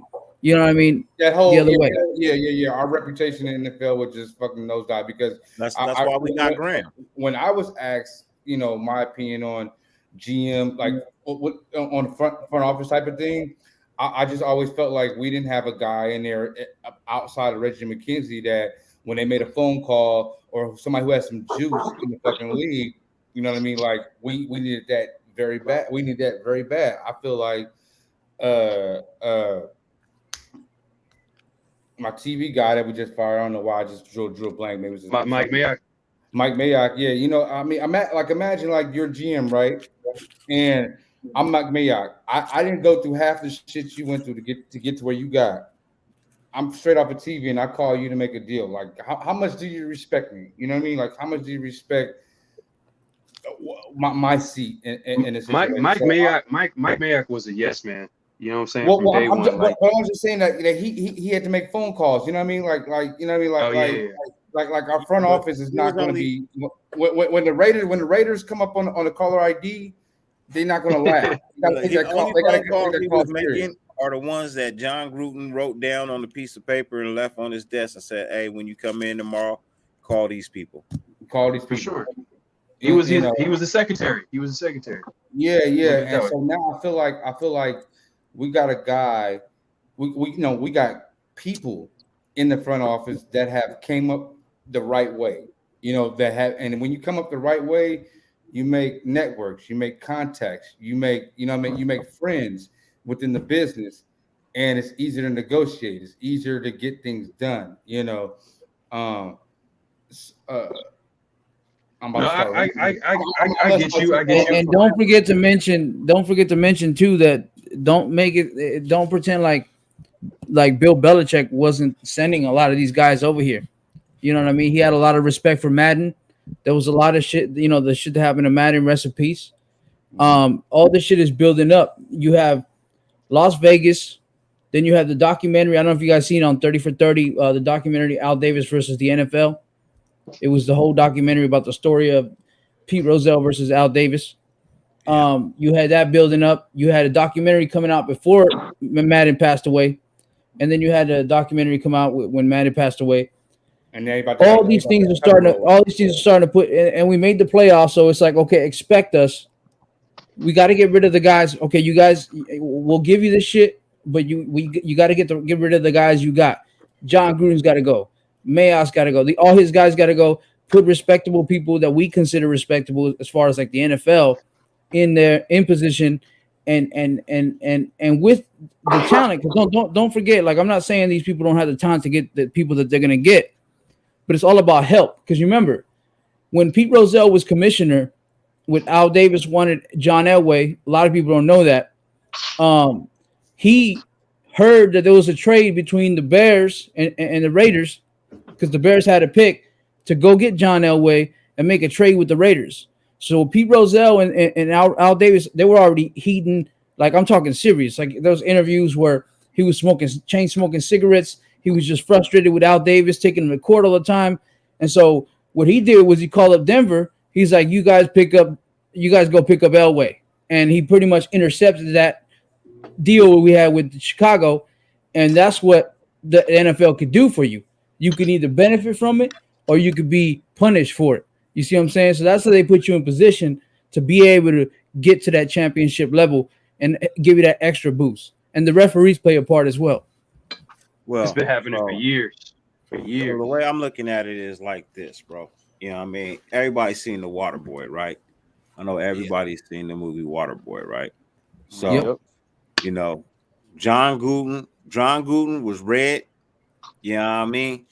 And then Mayock was Coach Bo. You know what I mean? Gruden came in. He said, look, I'm going to have this playbook one way or another. Yeah. You can either let it go or it's going to get awfully physical up in here. You know what I mean? And when John Gruden left, I feel like Mayock was in some high heels with his makeup fucked up, tucked in the corner, talking on the phone. That's not even plugged in. Like, no, grandma. You know what I mean? Like, for real, bro.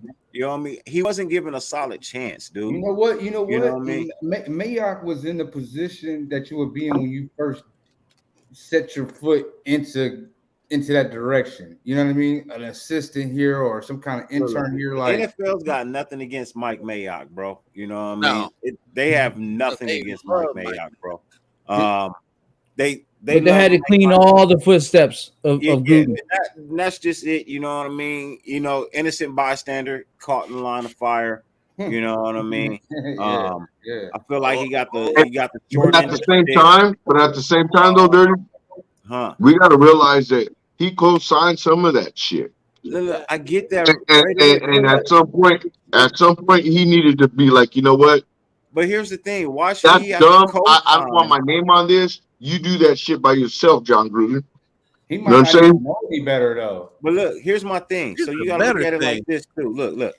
He a grown man, right? He a grown man. But he's a general manager.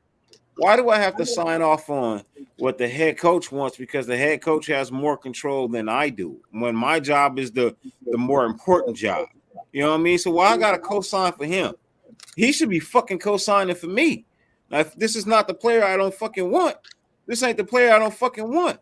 But can you technically go into your job? Look at it this way. Can you go into your job and tell your boss you're not going to do what the fuck he told you to do because you feel like, hey, look, you just got the job as my boss. I've been here 15 years. Fuck you. I'm not doing it. Just because he been there 6 weeks, you've been there 15 years, bro. You fired. Hey, Mayock didn't have a resume. Mayock didn't have a resume to fight with. He signed up for it too. I'm sorry because I haven't told my about that, but it was about safety. So I think he went into it with a different vision. I think he went into it thinking that his opinion was going to be more valued than it was. You know what I mean? I believe that's what he was told. You know what I mean? I believe that's what he felt like his job was. Because if you look at it, man, a lot of them times, bro, when he was doing interviews and they was asking him about draft picks, you could see the look on his face where he was like, he don't give you a good answer, but he looked surprised too. Like, yeah. So Nah, I don't know, man. But who is providing Gruden with the information?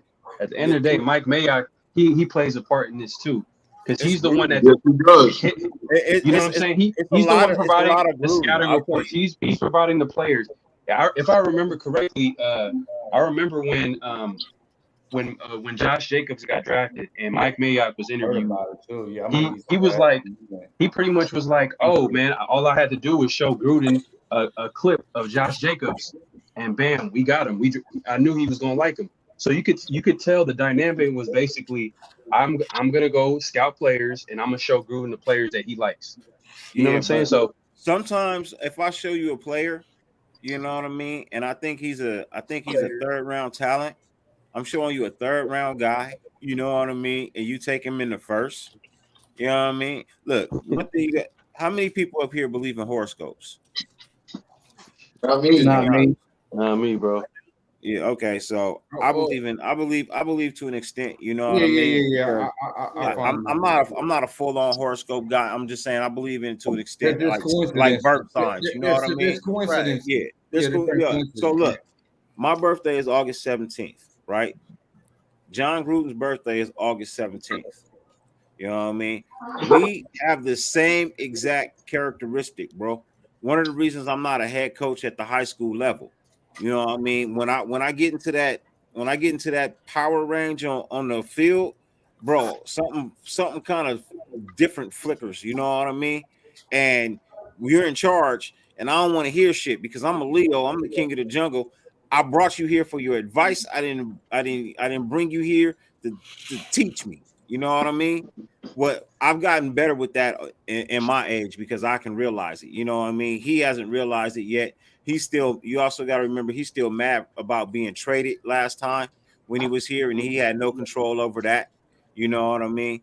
And then he had to uproot his family and move to Tampa Bay, where he got a ring, and he should be thankful and grateful. But I feel like he still would have got a ring here that following year. I guarantee we would have. I fucking guarantee if John Gruden stayed here, bro, we would have had 2 more rings, man. I don't Feel like think he I would have don't been think able to keep Gruden that I team. don't think Gruden is a bad coach. He just shouldn't call plays or be a GM.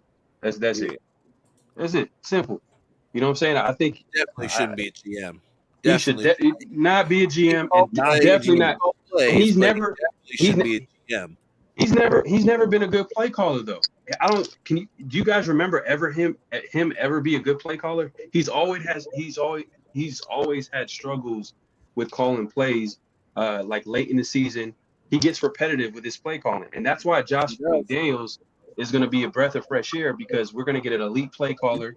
We're going to get one of the top offensive minds. Because I'm going to bring it back full circle. At the end of the day, like 22 seasons coming up. So at the end of the day, like John Gruden's in the past. So Series to series adjustments. Josh McDaniels. exactly. Yeah, and another thing that really made things hard for us is Derek Carr's a conservative quarterback. You know what I mean? And you have a conservative coach, you just have conservatism. It's everywhere, dude. You mean ain't nobody gonna fucking be. That's what made him and Rich Gannon work. Because Rich didn't give a shit. Nope. Because he knew, he knew that he probably wasn't gonna ever get this position again, and he was gonna make the fucking best of it. And who said that Gruden was a quarterback? Rich over here with the car shit again. Yeah. No, I ain't trying to start that. I'm just saying. No, I'm fucking with you, brother. Of the two together was really it didn't fit. You mean it was just yin and yang, not yin and yang. You know what I'm saying? I agree. I'm just poking fun at you, brother. Honestly, I feel It's all like good. his numbers progressed, but his style of play regressed. You know what I mean? His hunger, his willing to go down the field. You know what I mean? The way DC used to play before Gruden got here. I disagree, man. I disagree because he had you know like. what? Nah, you know what? Because they're Targets has increased year by year. That's also not what I'm one. saying. Okay, so you guys keep asking why he don't break out of the pocket anymore. You know what I mean? Why DC doesn't do the things he used to do when he first came out? That's not in John Gruden's playbook. He doesn't want DC getting hurt. You know what I mean? He took elements. Nah. Hold on, man. Let me finish. Go ahead. He took away an element from DC's game that DC used to play with. You cannot sit here and honestly say DC did not do that shit when he was younger, before Gruden got here. It didn't go away. It was here before Gruden got here, bro. You know what I mean? He used to do that. He used to scramble. He used to get out of the pocket. He used to try to make things happen a little bit more. Gruden took that element out of his game because he felt like DC was his best chance at winning, and he doesn't want to get him hurt at any point in time. So the best way to get him to play good ball is to put him back in the pocket and make him a pocket passer. DC wasn't a pocket passer before Gruden got here. He was outside the lines. He'll get out, extend the play. If you don't believe me, go back and watch the games before Gruden got here. Yes, because that's how we played under Musgrave. No, he wasn't like that. He was a pocket passer before that too, though. Yeah, I mean, bro. I mean, that's a fact. Hey, listen, I ain't even a Derek Carr fan, and what Dirty just said is a fact. No. He was scrambling, and he would go out of the pocket even when he wasn't going to scramble. The one who wanted him to stop doing that was Del Rio. Del Rio was wanting to talk about him. Not quarterback. He is a That's pocket. Why he got rid of Musgrave. So let's move it 1 year forward. My fault. I won't put it all on Gruden. We'll put it on Jack Del Rio too. That's the reason he got rid of Musgrave. You know what I mean? Because part of Gruden's issue with Carr was the fact that he wasn't running. Now, if you go back, if you really want to keep it solid, look at all the running that Rich Gannon did. He's not asking Derek Carr to go out there and be Patrick Mahomes. He's asking him to pick up a couple of yards that are there, slide and get down. But that's 100%. Not what Carr does. Now, the fact that is he the most important piece of his offense? Yes, but he wants him to keep those chains moving and get them yards when they're there to get. He wants him to do that when he has a healthy backup. When Mariota is around, of course he would love him to do that if he has a reliable backup. He hasn't really had a reliable backup. That year, Mariota was out the whole damn year. You really want to just rely on Nathan Peterman if Carr goes down? So now you want him to get outside the pocket? Oh, let's go figure it out. You didn't even pick up another quarterback the following year because you thought Mariota was going to be the answer and he was going to be healthy. Did that work out for you? No, it didn't. Who did you have before that? Who was the backup before Mariota got here? Another non-quarterback that didn't push DC in the room and make him want to play or excel or was trustworthy enough to be the starting quarterback if DC went down. That was AJ, right? AJ McCarron. AJ McCarron. Come on. I mean, the reality is you got to think about it, bro. If he goes down, that is it. It's over. Done for. You're through, Vo, because you didn't put the right pieces in place behind him. That's not on the quarterback. That's on the coach. So you can't tell me that he possibly wanted DC to run knowing that DC was the only quarterback on his roster that could run his playbook. John Gruden is way smarter than that. You know what I mean? And he wants to win way more than that. So he is so smart that he wouldn't have DC risk injuring himself because he didn't have another quarterback capable of running his offense. So that means that John Gruden, the smart guy, went into a season with only one capable quarterback on his roster. Well, he went in with two, but one got hurt. Fair point. Let's move on.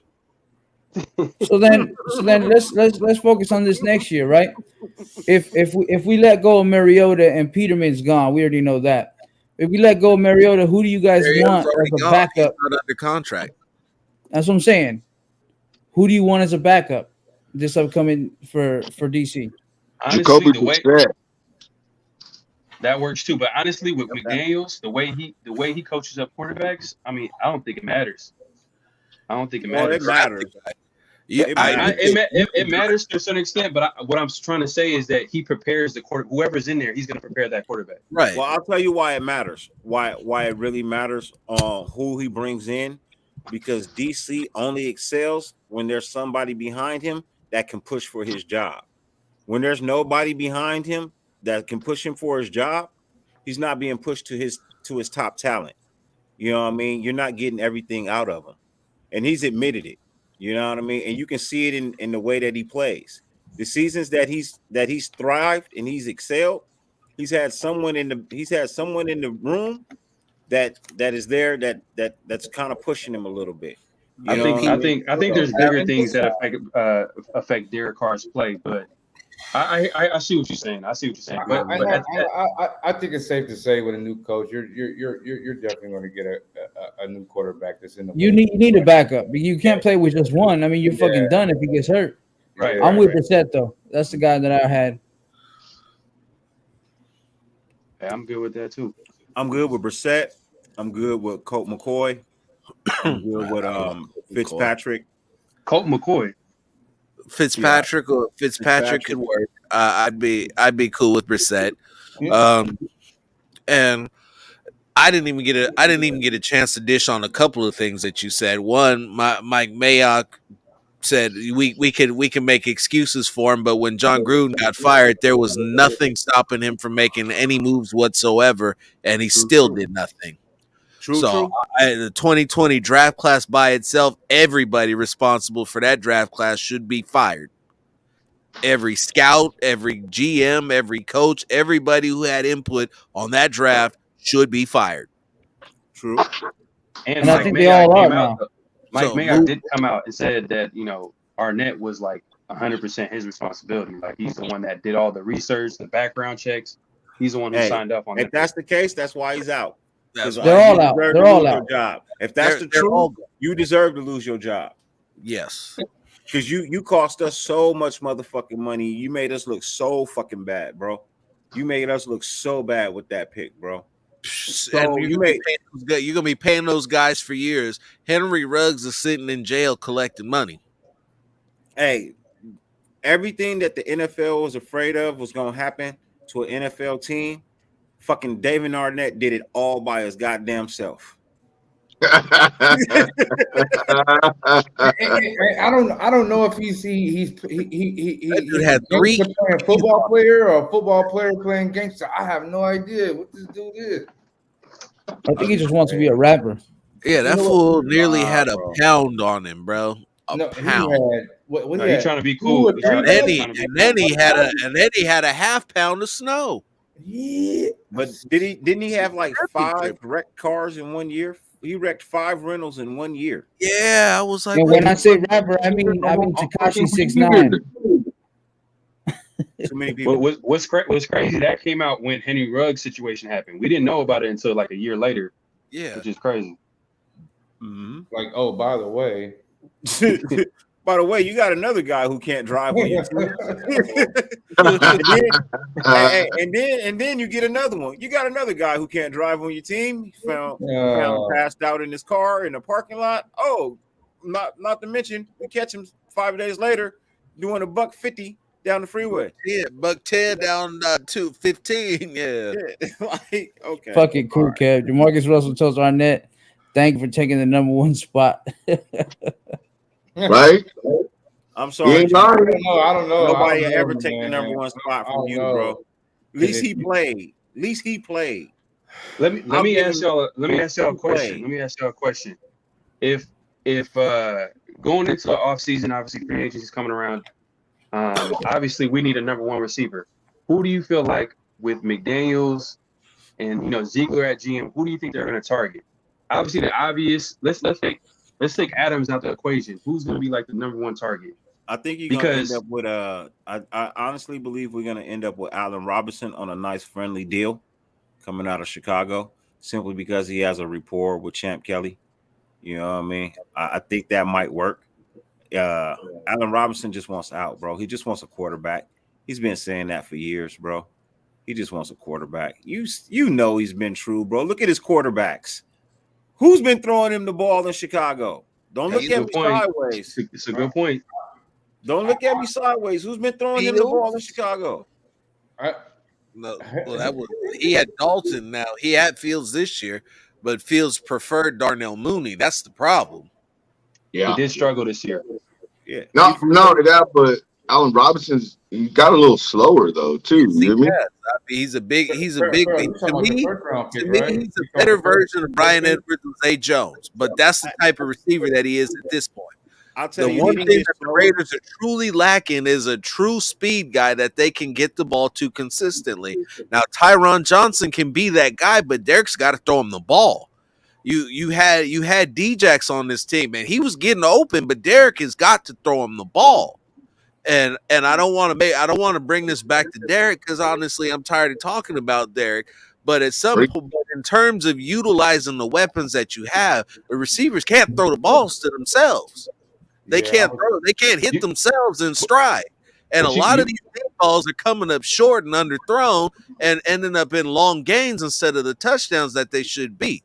Now, a lot If of we people come back to in the chat DC, talk about DC and talk about the yards, but won't talk about how you got almost 5,000 yards, but only 23 touchdowns. Some ain't adding up. And these guys that were getting you the yards, if they're not getting touchdowns, at some point you got to look at how the ball's being delivered to them because you don't rack up 5,000 yards unless you're getting open and getting hit over the top. You know what I'm saying? but you also talking about receivers that's coming in like at the end of the season that don't even know the playbook. Derek Carr has no chemistry with. So obviously Derek Carr, he's going to rely on like people that he knows he has good timing with, he has good chemistry with. So it made sense when he went after Zay Jones a lot. When he goes after Hunter Effort. When I say go after, I mean he's throwing the ball at them more than the other receivers. I don't know if So that's true though, because chemistry he, with. he was in the Pro Bowl 3 times and he threw it to T.Y. Hilton. Hold on. Who didn't he have chemistry with? Because every receiver on this team that he was throwing to, he has been in this system for at least 2 years now. Jackson, the two, and Tyron Johnson. Who the hell is Tyron Johnson? Okay, Until he's done something, I'm not going to talk about him like he is something. No, I got you. You're right. You're right. Those two guys, he did not. And, But at some point, if that's your deep threat, then you got to go. Then you need to acquaint yourself with your deep threat because I what get you that. clearly saw was that if one guy's out there and he's getting open, that's your decoy route, and he's still getting open, and you ain't hitting him, that's not his fault. and But Phil, it goes back to the anticipatory thrower thing. I don't know how accurate NBC Sports That's is. not but his fault. I did see as far as NBC. I think it was NBC Sports. I don't know how accurate they are, but they do have the Raiders ranked at like 5 and like yak yards. So when the guys touch the ball, they are making shit happen. I think it was like 2,300 plus yards in yak yards. So it's like when they get the ball in their hands, they're making plays. No, you're right, Phil. You're right, Phil. The thing is, though, me and you both know this. He's not an anticipatory thrower. So to have that deep threat connection, you got to be an anticipatory thrower. You know what I'm saying? I don't know. I didn't see that problem with Henry Ruggs though. His anticipatory whatever was good with Ruggs at the beginning of the season. It felt like every time he threw the Ruggs, it was automatic. He was underthrowing Ruggs. yeah, he was. Ruggs was stopping for the ball a lot. Stopping for the ball a lot. Not bro. to mention Ruggs is fast enough to get to the ball.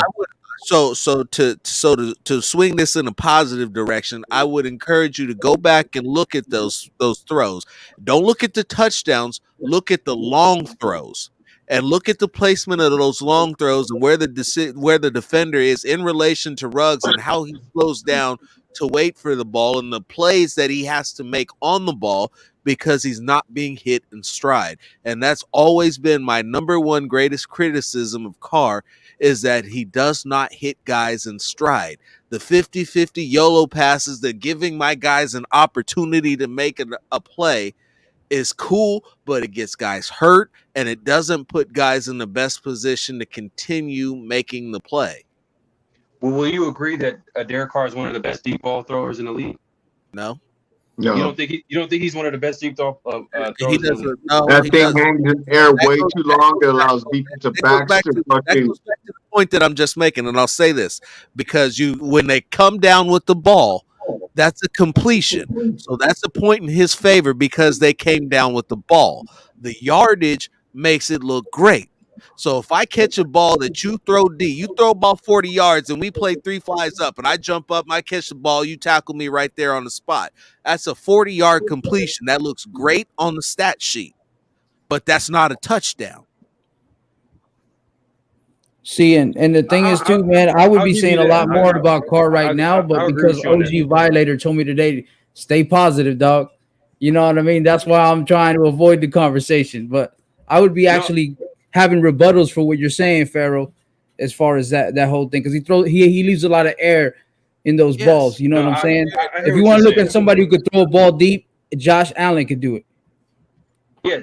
Josh Allen has one of the best arms in the league for sure, and I think Derek Carr has one of the best arms. But for some reason, I do agree that he does hang the ball in the air a little bit longer than it should. I don't know if he's trying to be Sports Center and trying to drop it in real nice launch or whatever. Point. He just needs to changes his launch point. It goes. He lets it fly from behind his shoulder rather than over the top. If you look at it, that's usually where it is. It's slightly behind his shoulder rather than over the top of it.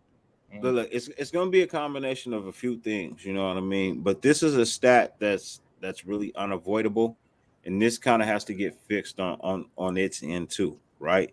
So the Raiders rank number 4 in drop passes this year at 25. You know what I mean? The teams above us, the LA Chargers, they dropped 33. The Carolina Panthers dropped 28. The Pittsburgh Steelers dropped 27, and then us at 25.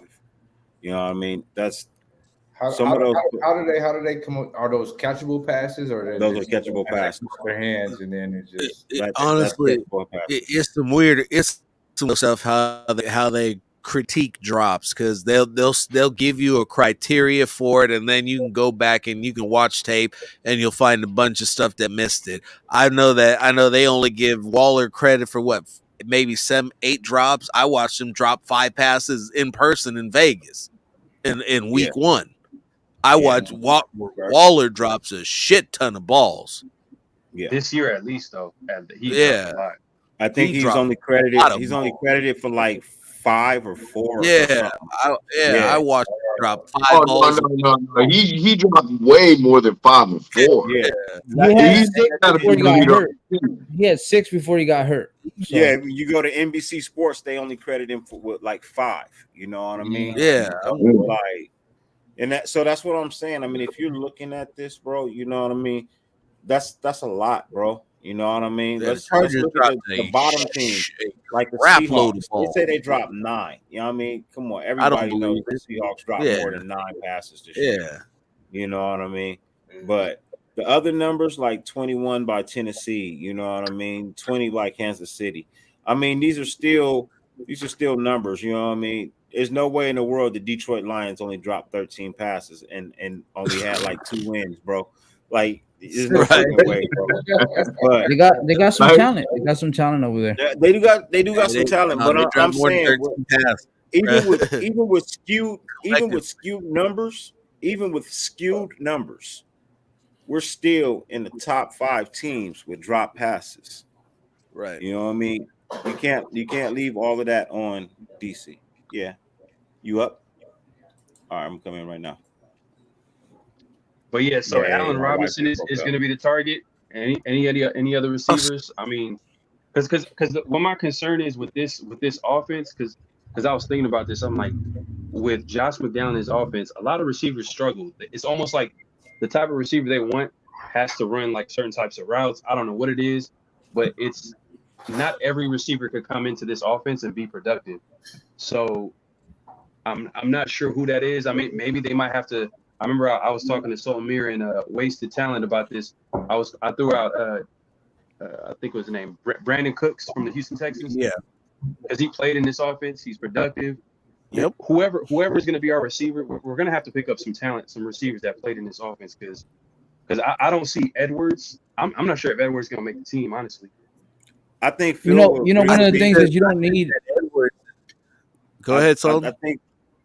Oh, I was gonna say you don't need a number 1 receiver under this offensive coordination with Josh McDaniels because he's always played with slot receivers. So you can go out and get a Christian Kirk. You don't need to get an Allen Well, Robinson. you You can have get a a Christian Kirk. Renfro. You don't get a go. You got a you don't Renfro. go You got a Kirk. You can get more slot receivers. You don't really need a number one in this offense. I don't So want to I'll tell rely you on that the though. top targets. Hold on. Let Rich get in there because he been trying to get in there. All right, Rich, go ahead.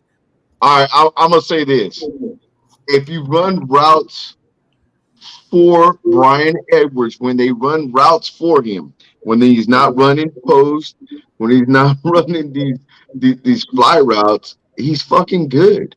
He's good. He's effective in the game.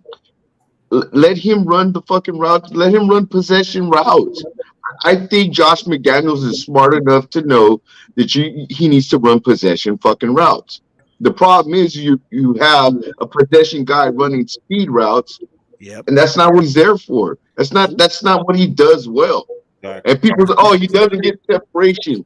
D Hop don't get no fucking separation. Which you Okay, talking about Edwards? Now, yeah, let me I'm jump. talking about Edwards. Okay, that's one thing I really hate is people. Oh, he doesn't get separation. Bro, he's not gonna get separation. He's gonna body up his corner and fucking and dominate him. That's what he's there for. Okay, you need to start running routes for him. 1.8 yards is 5.5 feet. That's a healthy amount of separation.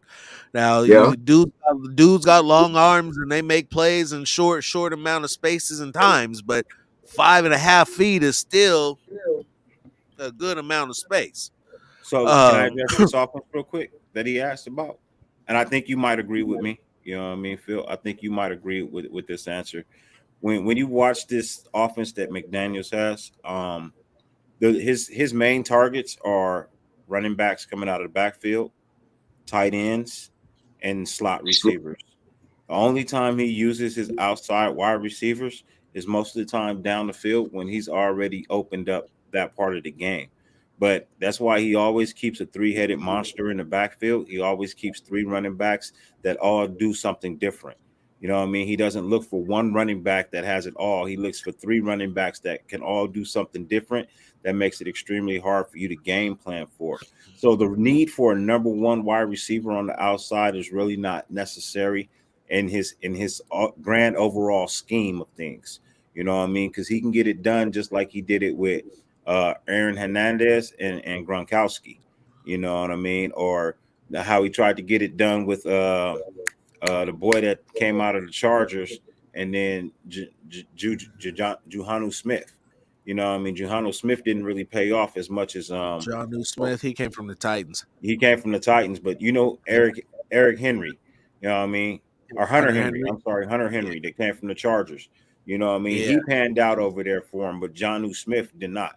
You know what I mean? But that's the style of offense where he runs two really nice big tight ends. You know what I mean? And he uses his backs in the backfield and his slot wide receiver to get open. And then he only hits you deep with the outside guys. So there's really no reason to pay somebody $30 million when he's not really a main threat or focus in the offense. No, and I agree with that for the most part. But I would argue, as we made the natural connection to Brandon Cooks, he's used Brandon Cooks in his offense before, and when he had Brandon Cooks, they threw the ball deep. Well, he's going to use his guys to the strength that he hit to the strength of the roster, which is obviously the appropriate way to go about it. I like some of the and what Rich said to incorporate what he said. You're not going to ask Brian Edwards be running deep routes. He should be running possession routes. Nobody on this team runs a slant. I don't know why. They just don't. That you have this China route, this lovely exotic design route, but nobody won't run a fucking slant. But if you bring in the Cooks, but if you bring in the Cooks as the speed guy, because the speed guy is necessary. When you have a speed guy on the field for this particular offense, it stretches the field out. Now, the can one we thing agree that he's not a number one? Can we at least agree that Cooks is not a number one? He's not the number one. Your number one receiver catches 100 passes, 1,000+ yards, is about 10 touchdowns a year. That number one receiver is Hunter Renfro. I'm just saying you don't need a $30 million wide receiver in this offense. That's all. You don't need a $30 million wide receiver. Hey, Cooks might be close to a number one though. Absolutely not. Absolutely not. But we get the X positions confused with the number one receiver. The X position doesn't mean he's the number one receiver. That just means he's the X wide receiver. Cooper Kupp is the far and away the best receiver in the league this year, and he's a slot receiver. But everybody will tell you that a slot receiver can't be your number one. So your number one guy is a guy who's drawing double coverage. Your number one guy is a guy who's catching 100 passes a year. Your number one guy is the guy who's going over 1,000. If nobody else is going over 1,000, it's that guy. So your number one is already on your roster in Hunter Renfrow. Yeah, your number one is already on your roster. Your number two is already on your roster because your tight end is supposed to be phenomenal. Now, this particular year was not a good year for him, and we have to determine what that is. That won't be for us to determine. That'll be for the coaching staff. But a lot of the play designs were not very good, but then a lot of the times your tight end was getting open and he wasn't getting hit. And while we can go back and forth about what is and what isn't Derek Carr's fault, missing open receivers is missed opportunities, and that is his fault. Most definitely. And one of the best examples of Josh McDaniels and having the slot receivers and just one X receiver, doesn't got to be a number one, was the 2019 Super Bowl win when they had Julian Edelman, slot receiver, Hogan, slot receiver, Philip Dorsett, slot receiver, and Flash Gordon, X receiver. So that's what they won a Super Bowl with. That shit was so ugly though. But yeah, it was ugly as hell. But the main thing that I'm getting from McDaniels, he'll work with the talent that you have. Whatever the talent that you have, he's gonna work with it. But I feel like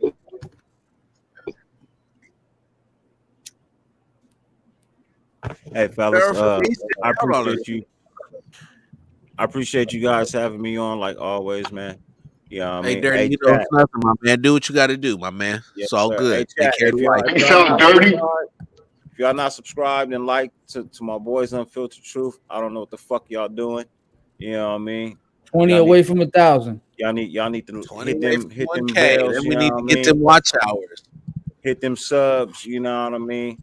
Show my boys some love. You know what I mean? Raider Rich, always a pleasure. You know what I mean? Yes, sir. Pleasure always, little bro.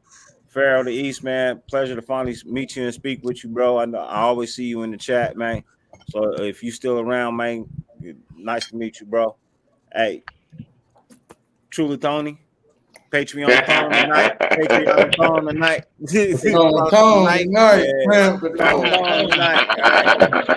My boy, Bill. Hey, look, I'm gonna get with you guys. I'm gonna get with you guys tomorrow. I want to set up a show for Tuesday if y'all available. Tuesday night if y'all available. Sure. You know what I mean? So, love y'all, man. Wait, you said Tuesday? Hopefully we can celebrate that 2K on Tuesday. I mean, celebrate that K on Tuesday. Yeah, yes, sir. Yes, sir. I expect it. I expect next time we hit after dark, we be on that tip. If not, we're gonna have to do one of them marathon drives until we get there. We gonna have to hit up Graf, see what he can do for you, boy. Yes, sir. Hey, you guys let me know if y'all want to do Tuesday night, bro. I'll put the thumbnail out, man. We can do an after dark special over there. Let's do it. Oh yeah. Let's do it. For sure. Hey, so you said Tuesday, right? Tuesday. For sure. Right on. Tuesday. Right. Yeah. So that's I got the show usually Tuesday night, the music show. Oh, you got the beat show? Yeah. Y'all good for Monday? Y'all good for Monday? We'll do it. Whenever, Dirty. Come on, bro. You know you got it like that. You got it like that. We'll do the Monday night special. At 8. Hey, especially after the interview, bro. Whatever you need, bro. Whatever you need. I appreciate that. Yeah, we'll do the Monday night specials, little bro. So because I like being over. Hey, you know who needs to get interviewed? You know who needs to get interviewed, Dirty? You need to interview me. I bet if you set up some of the stuff I said in an interview, it would be fire. So look, do me this favor. Shoot me over whatever footage you want me to use of you, and I'll interview you. I interview you. Yeah. Shoot me whatever clips you want me to use, bro. And yeah, I'll interview you. For sure. I actually got the perfect live that they did. Him and Phil Jones. I'll say Which one? if it's the one where fuck, I can't remember which one it was, but you guys was breaking down film of D-Jax, right? And I think that's when he first revealed the Bird Box picture. You know which one I'm talking about? Yeah, I remember Yeah. that. I remember that one. I remember that one. That's a perfect winner breakdown right there. For sure, man. Y'all have a good night, man. Y'all stay safe, stay blessed, man. And like I always close my show, if y'all don't mind. You know what I mean? No matter how much it fucking rains, bro, you can never stop the sun from shining. So go get your motherfucking sunshine, man. Yes, sir. Hey, Pharaoh, man, I'm glad you back, bro. It's a pleasure to finally meet and talk to you, brother. Yes, sir. Yes, sir. Y'all have a good night. All right. Well, that's the brother Dirty right there. Thank you for stopping by. And then there was 5 of us. We hit hour number 2, gentlemen. So you know what that means. Get them up. Drink one for me. I'll hit my cup of water. I got shit, man. Hey, take a hit of water. It's all good. Hey, did you catch the show? Oh yeah, you was in the chat today. We had OG Violator on there. Yes, sir. Oh yeah. Yeah, Wayne's my guy. We've had some Wayne legends on a up there. couple times. Yeah. Yeah. Each I just hit today 4K. I just hit today 4K watch hours. So now I'm about 378 away from 1,000 subs, and then I can get monetized. There you Hey, go. man, I got to get the your watch way. hours. We said that 20. Come on, y'all. It's 36 and y'all in here. Let's get some of these likes, subscriptions up. Tell a friend. Let me hook this up real quick. Said, you know what I'm saying? Put your phone on YouTube loop and let's get these watch hours up so I get to 4K too. I'm trying to get Hey, my money. you got a thing you say here at this channel to hit the like button? Because I say like roll out the rugs instead of wipe them feet, because you know that's doctor shit. Hey, you got to give us an unfiltered salute. Hit that Unfiltered like, salute. subscribe, and click on them notifications. You know what I'm saying? That's what's up. I like it. I like it. Man, I want to get my weed, man. My brother's up there fucking a side piece. Fuck, and I can't get my fucking weed up there. The Senior Bowl. I got that pink rosé right now. I got that pink rosé. No. Hold on, son, real quick. Now, see, the funny thing is that my man was talking about another particular occurrence, and how we needed to strike it from the record. It comes on in the very performance. So talk about how you talk about he needs to go get his weed. Now I can't make this shit up. You truly can't. You truly can't make this shit up.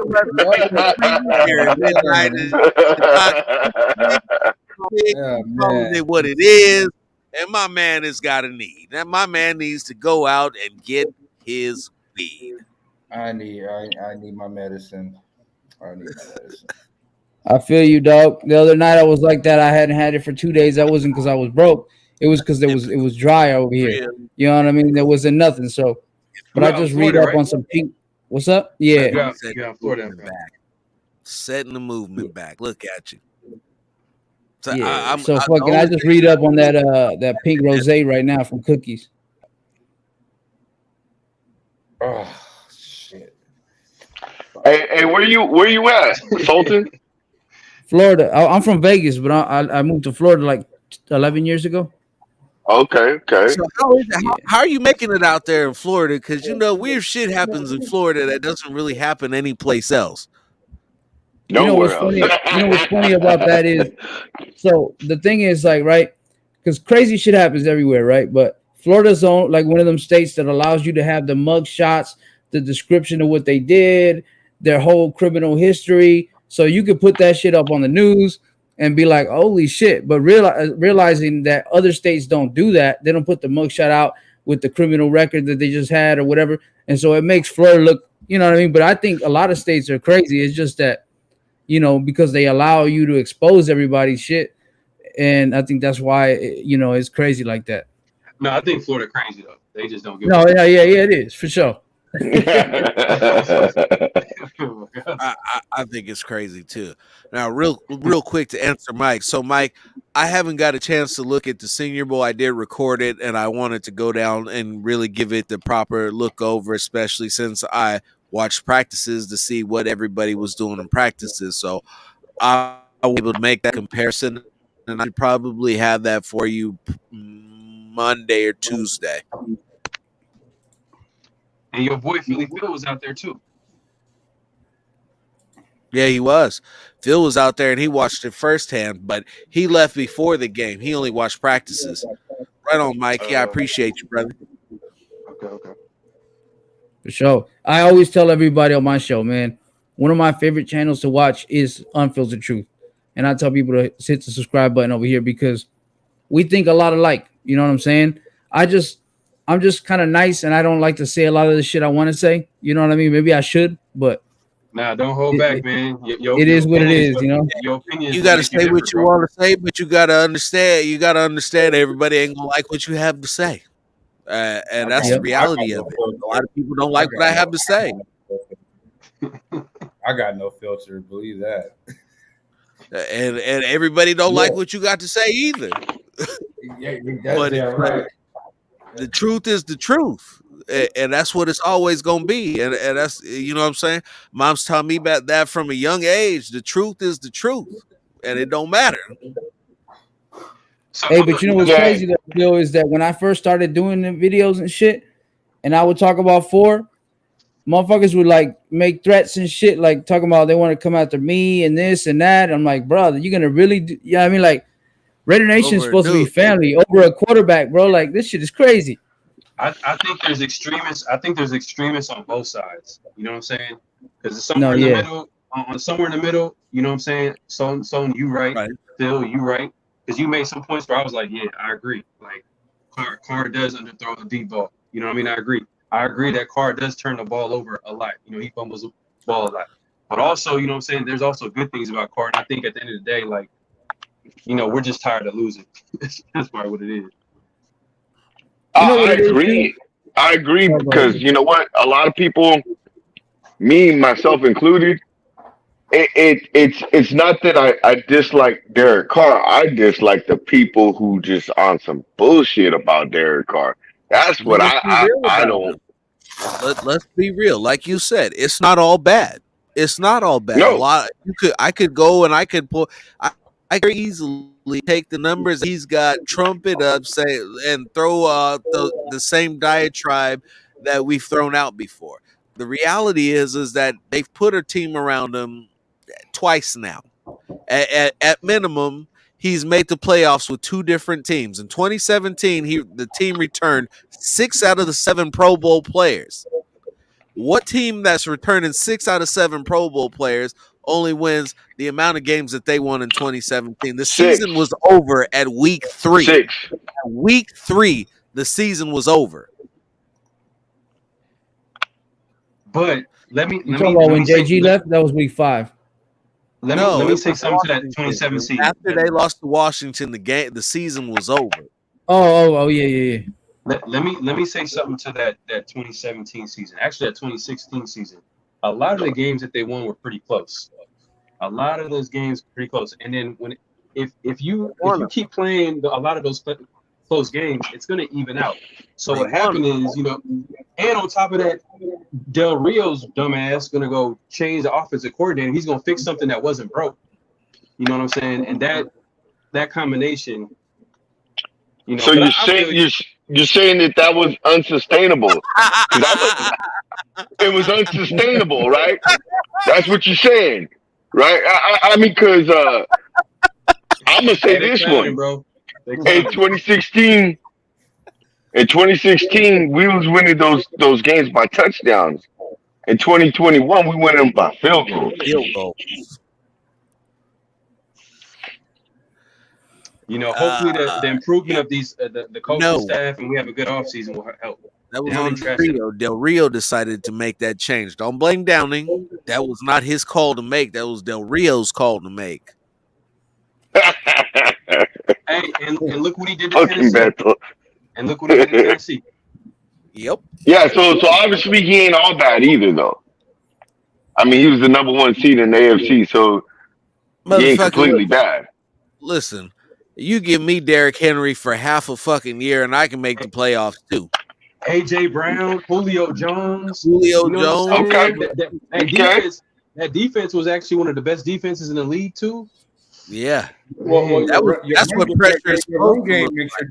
your run game definitely your defense benefits off a good run game. For sure. Yeah, but No you doubt. but you but you know what set all that shit off, right? Scarnecchia. Dante Scarnecchia. That fucking running game hit a whole different level when he came over. The O-line coach. Whole different level. Yeah. Is it true that we hired Doug Marrone as the O-line coach? Yeah. No, Oh, I thought he got it. no. I thought the one that was questionable was Mick Lombardi.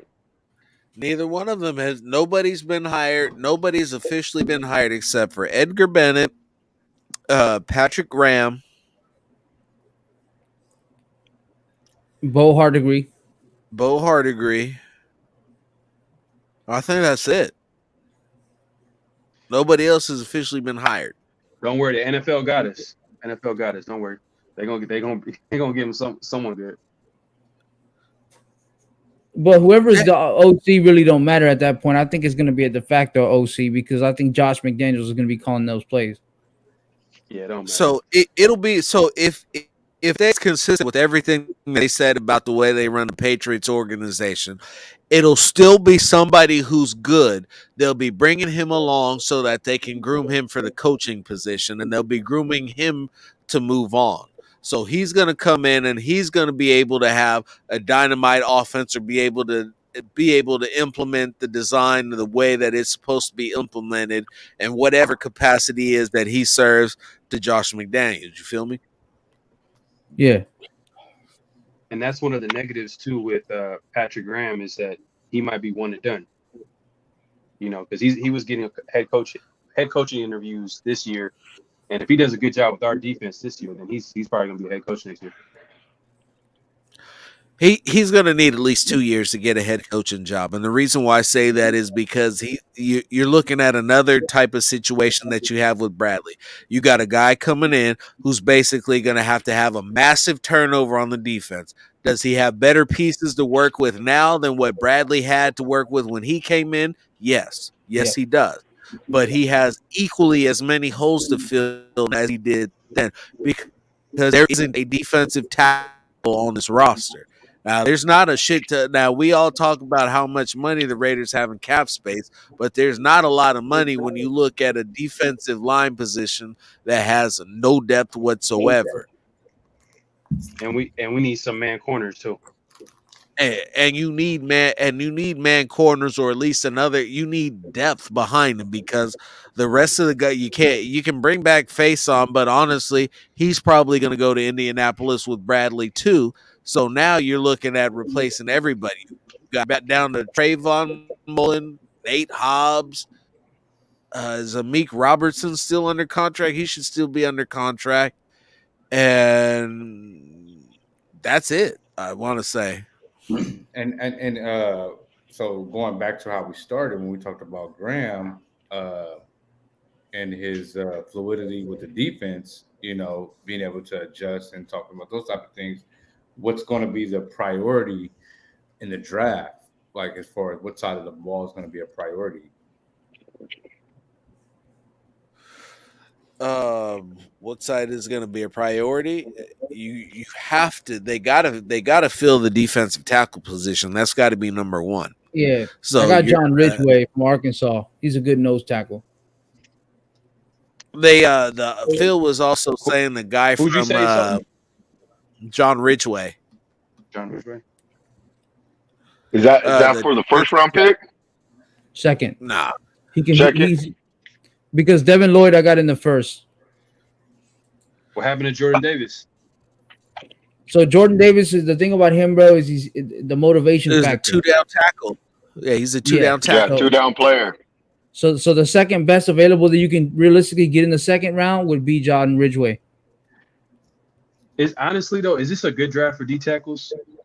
Yeah, it is. Yes. There's a few. Yes. There's a few good It's D This, tackles. this is one of the But better drafts for defensive tackles. Now, is but it going to be a there number are one none good dominant enough at guy? 22. Probably not so much. But all in all, through probably about 2 through 4, you're going to get really solid DTs. Yeah, and there's a lot of good linebackers too, Okay. and corners. Yeah, it's more of a defensive draft. It's kind of what you would call the great balance for all the offensive players you've seen come out that have been great recently. Now it's all defensive players. 'Cause I was gonna say I feel like my Wait though, impression you of got to Graham. turn off your YouTube, homie. What I got going on? No, Beto, we have feedback. You got to Uh, turn off the YouTube. with the my impression of Graham and type of way he wants to be flexible in the defense, a nose tackle, would probably be a priority. Getting that interior pressure, it changes. It makes him flexible in a lot of other areas on the defense, in my opinion. Because I mean, Absolutely. I am I'm becoming more of a respectful fan of that interior I mean, I respected Aaron Donaldson, but I'm just saying that interior rush, it when you have a prominent interior rush like that shit just like it gives you a lot of flexibility in other areas in the defense. But you know If, what's crazy about that? Oh, go ahead, bro. no, go ahead, Sultan. You can jump in and say this. It's just something that I wanted to talk about, a particular alignment and something that I just thought of on the 3-4. But Uh, go ahead. I'll hold off. Go ahead. I'll wait. Yeah, because he runs a hybrid defense, but his base is a 3-4. I definitely agree, and I think everybody agrees here that D tackle is the most important. Nose tackle is the most important. But because of what's his face over there in Georgia, Jordan Davis, Yeah. being the guy he is, not being able to like really sustain the same type of pressure throughout, you can go ahead because John Ridgway is ranked. He's ranked number 9 right now for D tackle. So he's realistically not going to get taken in the first round. So why not go and get Devin Lloyd in the first round, which is a realistic because everybody's over there looking at Nakobe Dean. So you can get you can get Devin Lloyd from Utah as a linebacker because we need linebackers too. And then John Ridgway in the second round as a D tackle, and you just pretty much kill two birds with one stone. You know what I mean? And still be able to maneuver. But go my, ahead, Phil. my biggest concern is just not. I don't want us to miss out on that D tackle that changes the fucking game. Because realistically, it seems like uh, that position.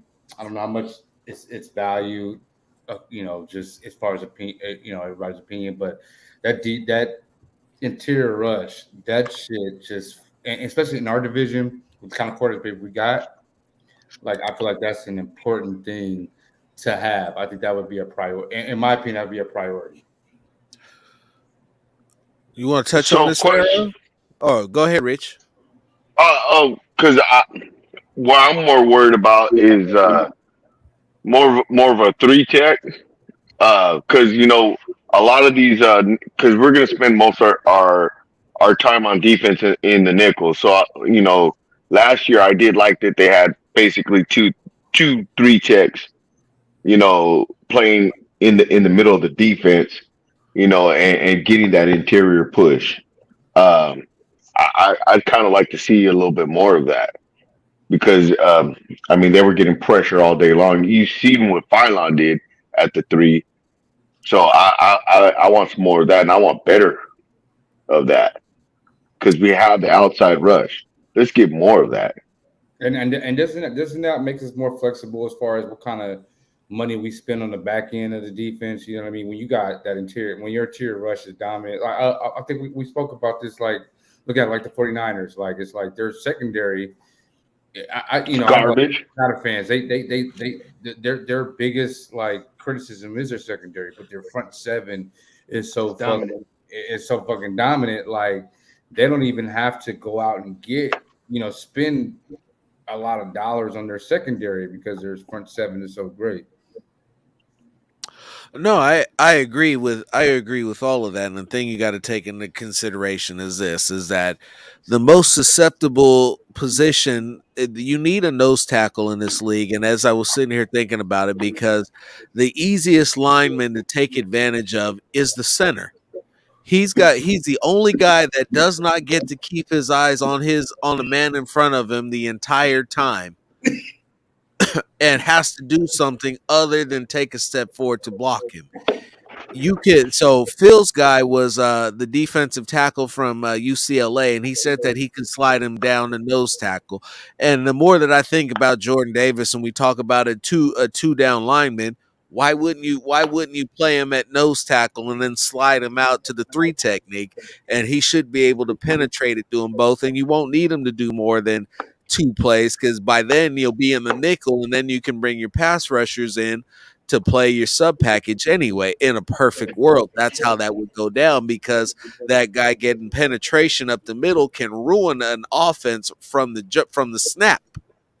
And there's going to be very few centers who are going to be able to handle a man that big after they snap a ball. Yeah, Yeah.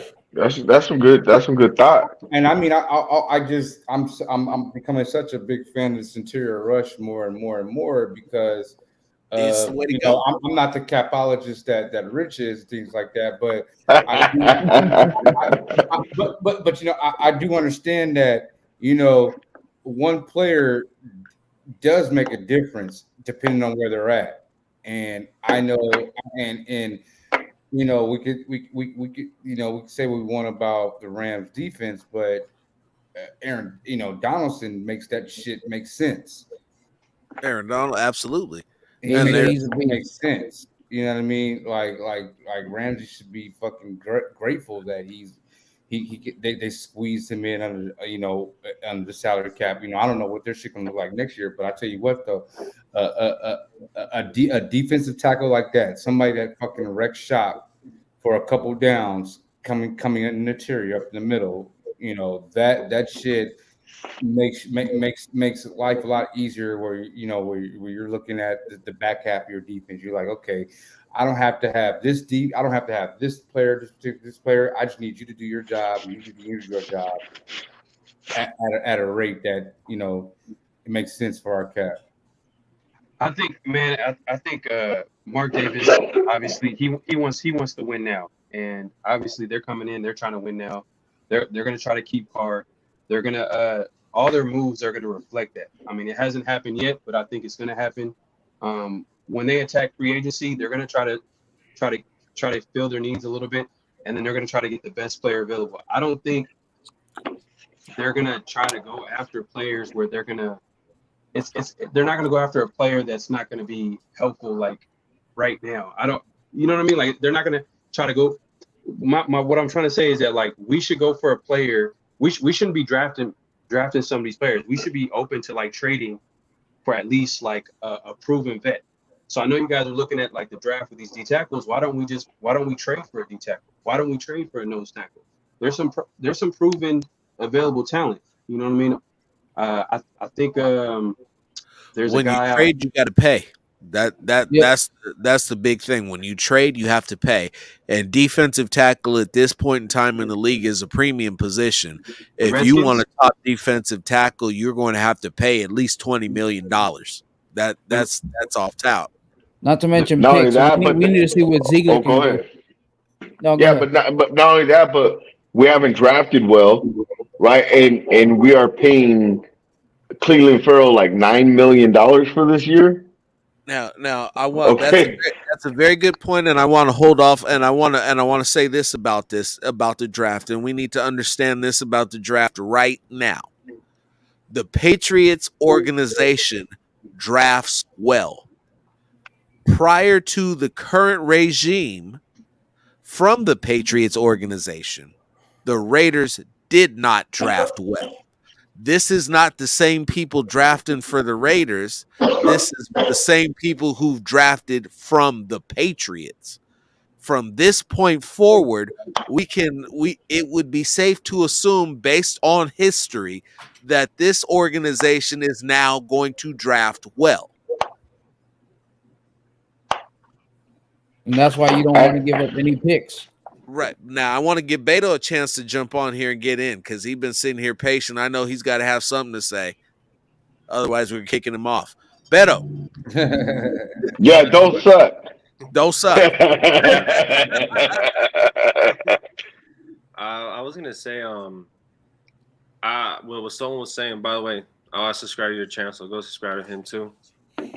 I do agree with the Devin Lloyd thing. I do think linebacker is a bit of a need. It's not the biggest need on defense as of now, because like look at your linebacker situation. The only rookie you really have, or the young one you have, is Devon Diablo on the team, because Nick Morrow is not for sure going to be re-signed. You know, you have Littleton, Denzel Perryman, Kwiatkowski, and those are guys above 30. Those aren't rookies that are going to come cheap, and those aren't guys that have longevity. You know what I mean?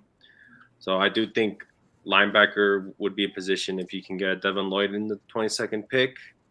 I have been falling in love with more defensive tackles. Like, I just see Aaron Donald play games and where he's just so disruptive. And like, I want that type of defensive tackle on this Raiders team because frankly, he could probably disrupt a quarterback like Patrick Mahomes.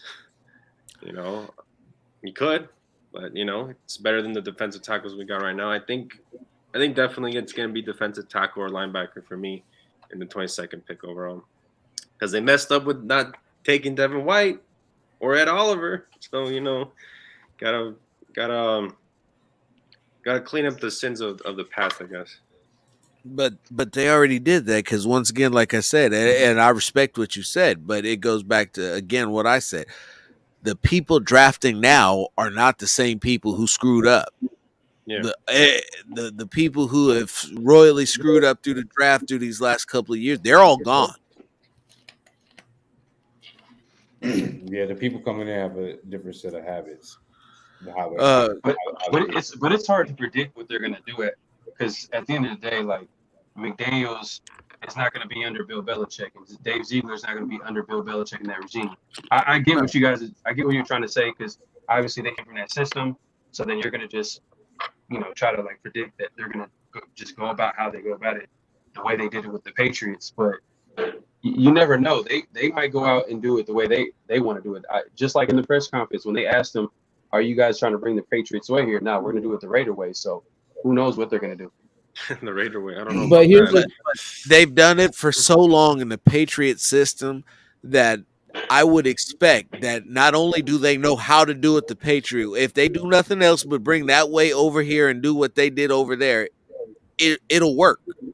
It's had the sustained excellence to show that way works. If there's a tweak or two that they wanted to make that they think would help, I would imagine that the guys who've been in it that long, who've seen it work that long successfully, would know that you add this, you add just this one little thing, maybe, and a pinch of that, and we got something that it just explodes on you. Because anytime you've been in your particular industry, your job for as long as you have or longer, in this particular case, 18 years, you're going to have picked up a few things along the way. And at 18 years, I would expect that you feel like you can run it better than the people who are running it. And not to mention, McDaniels ain't going to be involved in the draft. That's all Ziegler. He said it himself. Yeah. I don't believe that 100%. I know Ziegler's going to be running the he'll show. Make suggestions. He'll make suggestions to Ziegler, but Ziegler will be in control. This and for everything that's been said about Mark Davis, this was what we wanted. We wanted him to put the proper hierarchy in place to where you weren't relying on one guy to run everything. Because he tried that twice. He tried that with Del Rio when he got rid of. We had Del Rio talk him out of Reggie, and then Gruden came in and got rid of Reggie. I saw somebody ask, how does a coach get rid of the GM? That's because Gruden was God. That's what he was to this, or the way that Mark Davis had it set up. He just looked like, oh my God, John Gruden. But do you think? Hey, let me throw this at you. Do you think going into the offseason, because I know you guys implied that the NFL kind of the little conspiracy, you guys are playing that conspiracy game. you guys implied that the NFL kind of like gave Mark Davis an alley-oop with McDaniels. Do you think MD kind of came into the situation with Harbaugh in mind? Like that was his guy going into the offseason as his number one coach? Or was it McDaniels all the way? He says it was McDaniels, but do you believe him? No. It was probably definitely Harbaugh, because if you look at the Raider way, it's always been retreads. And Harbaugh and Dodds would have been the most obvious Raider choice that you could have seen. They had the connections, they had the ties to the winning, the mystique, all of that stuff that you would be caught, that would be bottled up and sold to you on a press conference on another shitty head coach. And to answer that with like how you were saying, the conspiracy way to answer it is that, okay, if he did want Harbaugh, which I think he did, the NFL could have been like, listen, well, Harbaugh was going to be the same situation as John Gruden, because he's going to want total control. Yep. And you don't win like that. And we about to pull up some emails on Harbaugh too, so they're probably doing that. Right. You know what, Raider Nation, this is a big effing deal. The man that's representing himself, that goes all the way through an interview process with that NFL team and then says he never wants to leave college, but like that's a little phony, bruh. So let's call it what it is. Something that don't smell right. I think yeah, go ahead. I was like, you were either using the NFL to get more money from Michigan, or nobody wanted you from the NFL, and you trying to save face. Yeah. I think, because to be honest, that Minnesota team, it's not far. It's not far. Some defensive stoutness, and they should be A-OK. I mean, you add Harbaugh to that team, I think he actually would have put him over the top, but and then let if Aaron Rodgers retired, I mean, man, that division's up for grabs for sure. Yeah, because they're in a similar situation as us, right? Because their problem is the coaches. The Vikings, yeah, they're a little bit better. The problem is the coaches and the quarterback. Because I don't know if I necessarily like Kirk Cousins. I think he's more like Carr, like they're both in the same category of quarterback. I do. Carr's better. I do believe that Kirk Cousins and Carr are in the same category. How is Derek Carr better? Because he's our guy? No. What I'm saying is that look at what Kirk Cousins has. He has two number one receivers, or a number one and two at least. You know what I'm saying? And then does Derek. So does Derek. No, he doesn't. Yes, he does. He doesn't have. Hunter Renfrow draws double coverage, had over 100 catches and over 1,000 yards. He's the number one. Respectfully, Hunter Renfrow is a slot receiver. Respectfully. There's a difference. Cooper Kupp is a fucking slot receiver. Come on, bro. You can't pick and choose. But you can't compare Cooper Kupp to Hunter Renfrow though. But he's a slot receiver. He's a slot receiver. But you can't compare Hunter. But he's a slot receiver though. But he's on a whole different level though. You're comparing a way. But what I'm saying, but it doesn't matter. What I'm saying is, if he played outside, he's the number one receiver, right? Cooper Kupp doesn't play outside. He plays in the slot, okay? But if you take 1,000-yard receiver who's an outside receiver, you would call him a number one, wouldn't you? Who draws double coverage and has 100 catches. You would say the same thing though, right? He's a number one receiver, right? Okay. Cooper Kupp has been productive for how long in this league? He's been putting up numbers for a while, right? And Hunter Renfrow just had his first 1,000 yards ever in his life, college and pros. So you got to give a little bit of credit to Derek Carr on that. You know what I'm saying? But at the end of the day, yes, I do. Hunter Renfrow is a talented player. I'm not taking that away from him. What I'm saying is that Minnesota Vikings have a way better supporting cast. They have one of the best running backs in the league. They got Justin Jefferson is one of the best receivers in the league. Who's the other guy? I agree with you. On the other side, I forgot Adam what his name Thielen? is. Adam Thielen. There you go. So they got a team over there, and they got some. Oh, they do. They got But some you got to studs on remember, defense Cooper too. Cup stole Hunter Renfro's move, that China route. Yeah. That's true. So we're kind of lowballing Hunter Renfro because in my opinion he's a better slot receiver than Cooper Cup.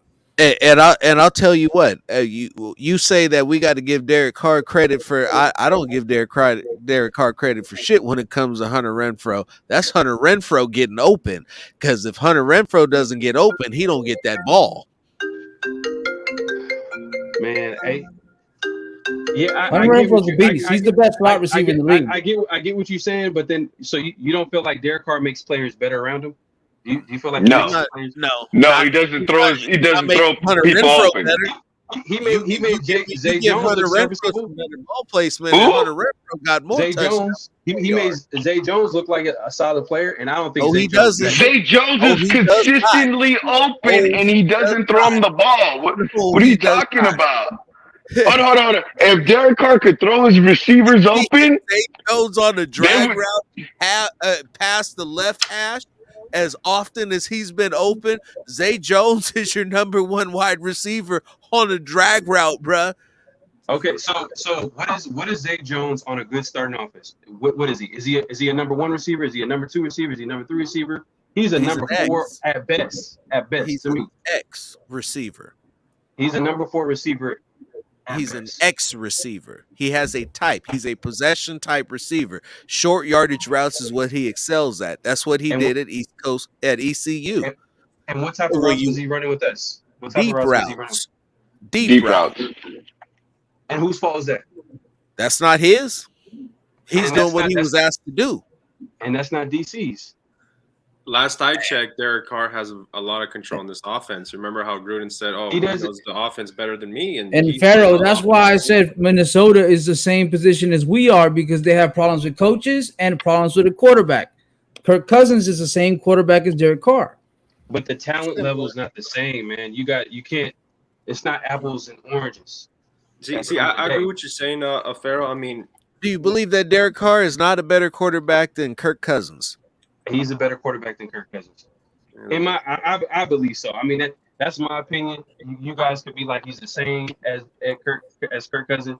That's your opinion. But in my opinion, I rather take Derek Carr, just because I feel like he's just a better player to me. I feel like he has a better arm. He gives me a little bit more better athleticism. Like he can move around better than Kirk Cousins. And I'm not even saying Derek Carr is a mobile quarterback like that. But Kirk Cousins is not a mobile quarterback at all. He's a statue back there. So I don't think think Carr is better than Ryan Tannehill?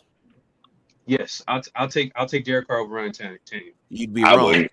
I wouldn't. Man, come on, man. He plays with AJ Brown, Julio Jones, and the best running back in the league. He wasn't better than Derek Carr. Derek Carr wasn't as good as he was when Ryan Tannehill was in Miami. Nope. No, he wasn't. I'm sorry, bro. Hey, you talking about? I get it. He's our guy, so we're gonna put him up. Yeah, I get it. Numbers don't match up. Far and away, Ryan Tannehill was a better quarterback. Let's check Tannehill's numbers this year. Let's check Tannehill's numbers right now. I got you. Hold up, I got it. I want to see Tannehill's numbers because you guys make it seem like he's one of. He had 1,100 less yards and I think 2 less touchdowns. No, we gonna look at the numbers. We gonna look at all the I got it. I didn't say Tannehill was better. That was Rich and Phil. I see.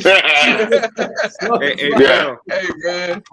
Hey, Farrell, I got you. So Tannehill's numbers were 3,734 passing yards, 21 touchdowns, and 14 interceptions. So, Mr. How many fumbles? How many fumbles? I got you. All right. This fumbles.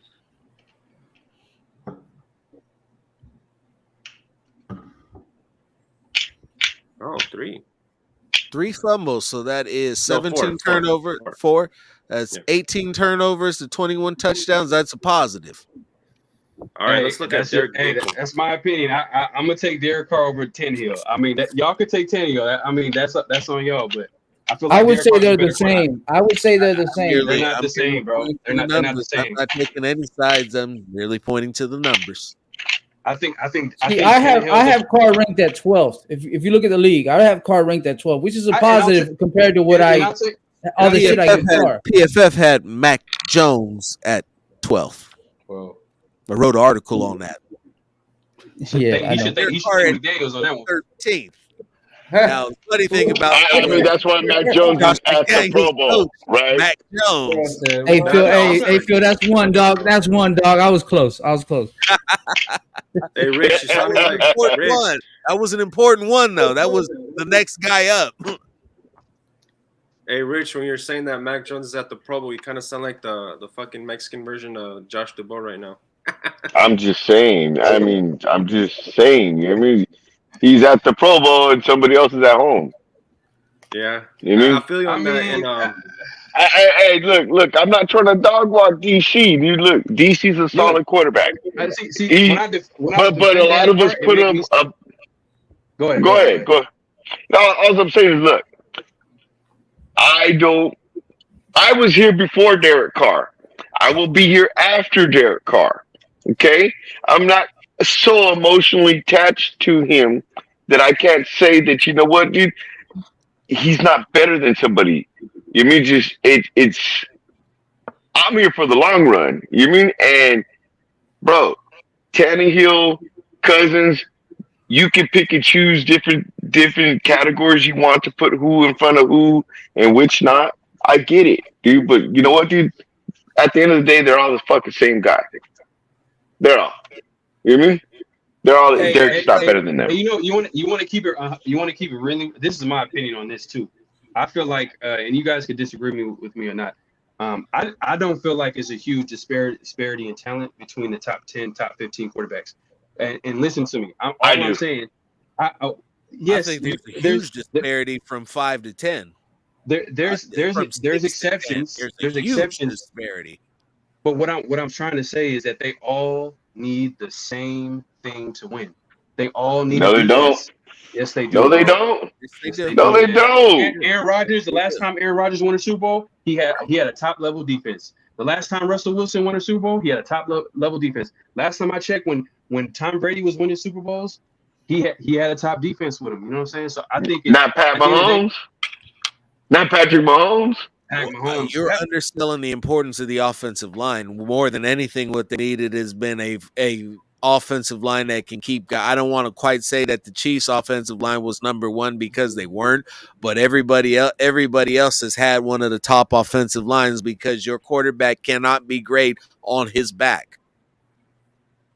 No, and I agree. At the end of the day, the quarterback needs to have some level of supporting cast to get to the Super Bowl. And then from what we've seen in the Super Bowl, in the playoffs at least, the defense got to keep the team under 30, and the offense got to at least score 30. So if a team has that capability in the offense in the playoffs, they can go far. And I just feel like you could do that with all the quarterbacks and win. You know what I mean? Not all the quarterbacks, but between like top 10 and top 15. I could get behind that, and there's definitely some validities to that, but I think more than anything, because what you've truly seen, and this is with football all the way to the beginning of time, if your offensive line can move the defense, you don't need a quarterback. You can run 3 yards in a cloud of dust straight up the field, win a game, squeeze all the air out of the football, and win a 14-7 game or something like that. In the NFC, you can't do that in the AFC no more. You can't do that in the AFC no more. Yes, you can. I'm sorry. No, you cannot. I'm gonna tell you Did you not why. watch that Chiefs and Bills game? I'm going to tell you why you can. And the reason why I tell you why you can, nobody commits to the run game to truly squeeze the air out of the ball. You look at what Tennessee does when Derrick Henry is in there. They're not throwing the ball all over the place. They are running the ball straight down your throat. I get that. Over and over and over. I get that. And they keep getting knocked out of the playoff by what? By what? Special fucking quarterbacks. They do shit you can't defend. Nope. And guess what? The AFC is fucking loaded with them. loaded with them. So if you don't have one, you need to find one. Yeah, I'm sorry, it's an arms race in the AFC. That it shit is. can work in the NFC. It really can. It can take it to the Super Bowl in the NFC. In the AFC, guess what? There's certain things you cannot defend against. Watch the end of the fucking Bills Chiefs game. The Bills have the number one offense in the defense in the fucking whole NFL. They couldn't stop it. They couldn't fucking stop shit. But I'm yet sorry, somehow dude. the Bengals did. I almost think Came How- that close and still didn't do it. You know what I mean? I'm just did. saying, And special the, is and special. the shit that made me sick. If I was Josh Allen, bruh, I'm beating the fuck out of the entire defense. I can't let that 13 seconds, bruh. Y'all couldn't give me 13 seconds. Hey, but the Bengals paid him back because 13 seconds in the second quarter, there was that interception. Man, I don't give a damn about the Bengals if I'm Josh Allen, bruh. I'm like, y'all couldn't give me 13 seconds.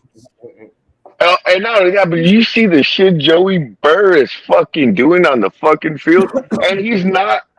They're not running fucking quarterback power with this man. He's just making fucking plays. He's making plays. He's extending plays. He's getting out there and getting shit done. Does he Jamar have? Chase. Yeah. Jamar Chase is special. Did, bruh. Jamar Chase is special. T. He's Higgins is very, very good. He's Yes. Not special. he would be our number one receiver. T. Higgins would be our number one receiver, hands down, no question about it. Not You know what I'm saying? not in last year's system. Yes, he would. Not in last year's system. T. Higgins would No, he easily wouldn't. be your best. He'd be out there running. He'd be running go routes and fucking posts just like fucking everybody else. T. Higgins is still better than Nelson Aguilar. He would be your number one receiver on last year's. We going to Nelson Aguilar now. We going all the way to Nelson Aguilar. And by the way, to the people that say that Derek Carr made Aguilar, that's bullshit. That's bullshit because he was in the Super Bowl. Because he was in the Super Bowl. Aguilar's a But he fucking wasn't- champion. he wasn't doing shit, get though, out with there and the run a Eagles. route. He wasn't doing shit with the Eagles, though. What you mean, bro? He What the fuck you he balled mean? out in the Super Bowl, bro. He balled out. I understand, but that you talking about one game. What was he doing his whole career up until he got to? Why did he get? Bruh, Why did he get like a veteran's minimum? Wait. I'll let Phil answer. Wait.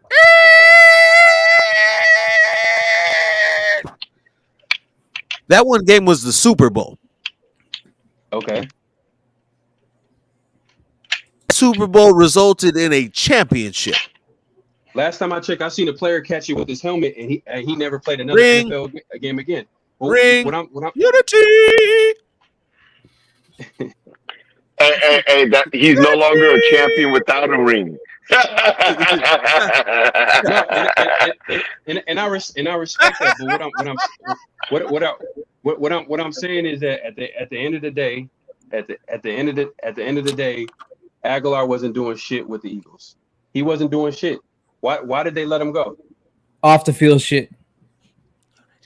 I talked to Philly. I'm a music producer, and I got a lot of connections on the East Coast, Philly, New York, Jersey, and a lot of Eagles fans are my close friends, and they say it's a lot of off the field shit. Okay, I didn't hear nothing about no off the field, but I did see his production on the field wasn't pretty good. I mean, I could pull up his numbers, and then until he got his best season was basically with the Raiders. So what does that tell you? He literally won a championship. You realize that, right? Offense, but You mean his best his best season with stats? Yeah. was That got him paid. That got him paid. the best game was winning the championship. Has Derek won a championship? Because if he hasn't, it would mean that Nelson's best game was better than his. I mean, did DC win a championship in college? I mean, look at fucking Nelson with why he left. He was saying that these motherfuckers was playing with no heart. We got one of these. Yeah. You know, when we start dressing up the fingers, bruh. You hit a different level when you start hitting in between the first and the second knuckle, my man. That's what it's all Hey, about. but I'm gonna continue to say this, dude. Everything is not DC's fault. No, it's not. Step off that man. You mean just, but at the same time, dude, as a nation, dude, we tend to inflate them. You mean we do? You mean? I'm gonna tell you what's gonna make. What if Patrick Willis is there at 22? What then would? Malik Willis. Excuse me, Yeah, I Malik was Willis. like, You whoa. mean? Yeah, fuck, dude. I'm sorry. I'm sorry. He My ain't getting bad. past Hey, Pittsburgh, bro. Real talk, okay, he's like, but they love him out in Pittsburgh. At least that's the who knows. You never know with that. But all I'm saying, what if he's there at 22? I'm not Is a there a fan. full on riot if they pick him up? Is there? I know some car stands are gonna, especially the ones with the triple K in their belief system, will be mad. But I don't think New England. I don't think these guys from New England are going to pick a quarterback in the first round. I think they need a D tackle or a linebacker. I think that's what they're going to try to get. I can see them doing the second round. Some like in the late. You know what I mean? If there's a good quarterback they like in the second, third round, they can do it. It's just to me with Mr. Vehicle over here, I've seen him since 2014. Like my first season as a fan officially was like 2014, the year they went 0-10. I've seen. I remember that. I've seen how he is. that's Yeah. I watched I remember the first game I really remember watching was a Dolphins game, and I was like, oh, they're playing in London, and they ass whooped. stomped. And Yeah, that was a bad one. yes, stomped. That was a horrible game. Yeah, and then Bad the next one. week it was a Chargers game when Derek Carr scored like 4 touchdowns, the most touchdowns he's ever scored in an entire game in his career. And that's some crazy stuff, but they lost that game because he threw a pick at the end. And then they went into like the Kansas City Chiefs game. But my point is, I've seen his peak. I've grown with him. I've seen his peak and I've seen his floor. I don't think he's terrible. I do think, he's in the range of, he's slightly better than Kirk Cousins, better than Tannehill. I'd probably take him over those two guys. But do I want to tie myself to $40 million to a 30-year-old quarterback that, let's face it, you're not going to tweak stuff with him because he's grown. He's not a rookie. You can't groom him the way you want to with the rookie. My only concern is if you commit that much money to him, it's going to be a same thing that we don't have a good offensive line because we don't have money to pay them. We don't have a good defensive line because we don't have money to pay them. We don't got no good secondaries because we got no money to pay them because we tied ourselves to $40 million a year.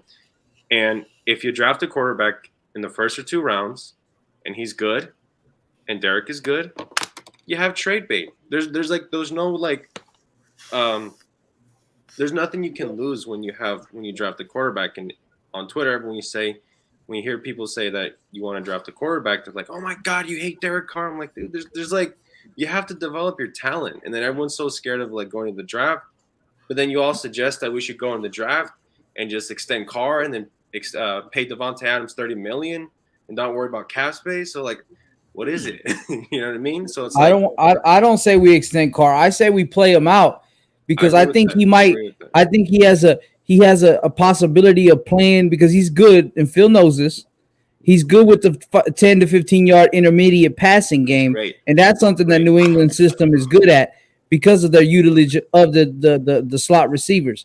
Yep. But I say you don't pay this man until the season is finished, and then you decide the contract extension at the end of the season and see what he did this season. If he deserves it, then you can extend him. If he doesn't deserve it, you move on next year. I think I if they don't wait, think- I think if the Raiders are going to take that strategy, I think that he's going to get traded. I don't think he's going to. I don't think he's going to. You think he's going to? Yeah, he's going to get traded if they decide to play for the F, for the play. You know what I'm saying? Pay to play. Like I don't know. If you want to play for the Raiders for the rest of his life, like how he said, because we all know that's some bullshit. Because when you drink with your homeboys, you saying some stuff that you're not normally going to say when you're drunk. So I don't believe when he said that. I want to retire as a Raider. The money comes, bro. The money's first when you play in the NFL. You know what I mean? To be fair, he did say that when Gruden was under contract. That's what I'm saying. And then you know what he said? He wanted That's to to keep the retire team when hostage. Yeah, and he wanted to retire when Gruden was gone, and look who's gone now. Like, and it was also interesting if you look at the last press conference from the Bengals game. The last thing he said was, "I hope they keep Rich Bisaccia back," because he knows his job's in jeopardy if someone else. I said that in my last video, bro. I said that in my last video. Yep. Yeah, I mean, like I said, man, if we keep him this season, I'm fine with that. I don't want to see him extended. That's a lot of money for a 31-year-old quarterback who's gonna give you the same production that he's always given you. I mean, and also I also hate hearing he hasn't had consistency. He has 4 years in the Gruden system. Yeah, Bisaccia. I'd argue that Derek Carr is probably the most consistent quarterback you'll ever see in your life. He is consistently mid, and Inconsistent. is consistently inconsistent. And Yeah. consistently, he will look like an all-star and then turn around and look like a straight bum. Consistently, he will get worse as the season progresses. He's done it in all 8 years of his career. And I'm sitting here looking at his stats right now. He has thrown more than 22 touchdowns 3 times. Said this year that just passed that we think is, he's so great, he's got to be extended, is the 14 interceptions, is the most interceptions he's thrown in his career. Now, he's also thrown the most amount of passes that he's thrown in his career as well, which makes it more of a volume thing than anything, which I'm not particularly tripping off of. When you go back and you look at the 14 interceptions that he had, a lot of them were him taking chances, and sometimes that's what you got to do. What you got to do, you got to see the touchdowns be more than 23. It's incredible how little he scores. 21, 32, 28, 22, 19, 21, 27, 23. That's his touchdowns over his careers. If you're throwing less than 25 touchdowns in this league, you deserve to be a backup. And Phil, that's the most amazing thing you said that is because a lot of people always say, yo, he hits 4,000 yards. He hits 4,000 yards. Look at his touchdowns, though. That's the number you never want to look at because the touchdowns is always low compared to everybody else that's at 4,000 yards. They in 30-something, and he's at 21. Like, if you're not hitting a touchdown for every 100 to 150 yards that you're throwing for, something is wrong. And then somebody said that Derek Carr doesn't have consistency. Well, he had 3 years underneath Del Rio, right? He had 4 years underneath fucking Gruden, right? Now, mind you, it was Gruden's system, However, I mean that's 7 of his 8 years. You know what I mean? Come on now. Yeah, I think he spent like 2 seasons with Olsen, right? And then no, he spent Gruden, 6. Right? No, a total of 5 seasons. 5 seasons under Olsen. 5, okay. So he's had consistency. Yeah, he's had consistency. He started with Olsen. Yeah. Yeah, man. I'm not saying that Derek Carr is the best quarterback. I'm not saying that. I'm saying that at the very least he's a solid QB. Top 15 at top. Well, at least you're not saying that because some people are telling me that he's better than Aaron Rodgers. or he's just as good as Patrick Mahomes. Yeah.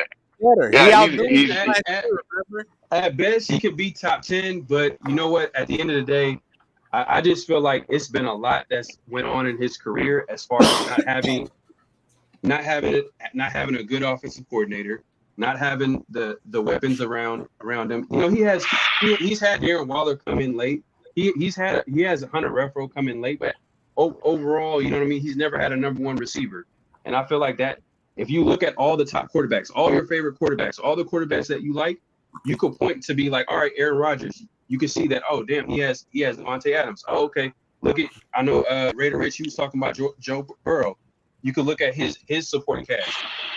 You look at Tom Brady. Obviously, he went to Tampa Bay for a reason, because he's seen the weapons all around him. If you look at all the top quarterbacks, they all have a supporting cast around them. That's all I'm saying, and that shit matters. That So Amari Cooper's not a number one receiver in the NFL, right? he's a number 2 receiver to me. Honestly, he's too soft. Okay. He's too soft. So real quick. So I hear what you're saying, and it's something that I've heard before, and I'm gonna rebut it with this. At what point do you make it work with what you have? He has. They went to the playoffs this year. At what point you say that, but eventually everybody took a no name and made him a somebody. If you're that good that you're supposed to be the guy, you're supposed to be able to take a nobody and make him a somebody. Remember, because he made Nelson Aguilar, right? That's what we just got finished saying, right? Hey, what type of He contract made did he sign with us? he made Nelson Aguilar. That's what we said, right? And he got him paid. So He got him paid. So He should be thanking DC right when he signed that contract. He should be shaking his hand. And actually, Deshaun Jackson, one of the reasons why he came to Las Vegas, he actually in his interview, I think he brought up Nelson Aguilar. He's seen what he did with DC. He's like, hey, I'm about to go play with DC because I've seen what he did with him. So I don't know if that counts for anything. And like I said, I'm not calling DC. I'm not saying he's the best quarterback or anything like that. All I'm saying at the end of the day, we have a solid QB in place. Let's see what we can do. We don't have a team in place right now. We can all agree right now, the Raiders right now don't have a great team right now. They still got to build this team. We don't have an elite defense. We don't. Go ahead. I will say I'm very intrigued to see what DC does with the coach that can actually like scheme around his shortcomings. Now, and if Carr doesn't deliver with a coach that I believe that we all think that can scheme around his shortcomings, you know what I mean? If he doesn't improve, then this conversation is going to be valid. This conversation that's been had over and over and over is going to be valid. All I'm saying is build the team, and then as you're building the team, let DC do his thing. And if he's not gonna take us anywhere, then we could just replace him with somebody else. And there's gonna be a team in place. We're gonna have elite elite defense if we make the right moves. If we build this team correctly. That's why I had posed the question earlier about how much the quarterback has affected the game just from his position, even on the defensive side. You know what I mean? So it's like the team that you see win in spite of a quarterback, they're usually built like totally different, and the quarterback is not really making that much money. You know what I mean? They're just built different. Where like it's like could the Raiders afford to put Carr in a situation that's Tannehill, where he has Henry and these wide receivers and this and that, and this, this, that, and the third, because it almost seems like that's what's being asked for him to succeed. And there's a certain dollar, there's a certain dollar amount to the point where it was like that's spent on people that are special.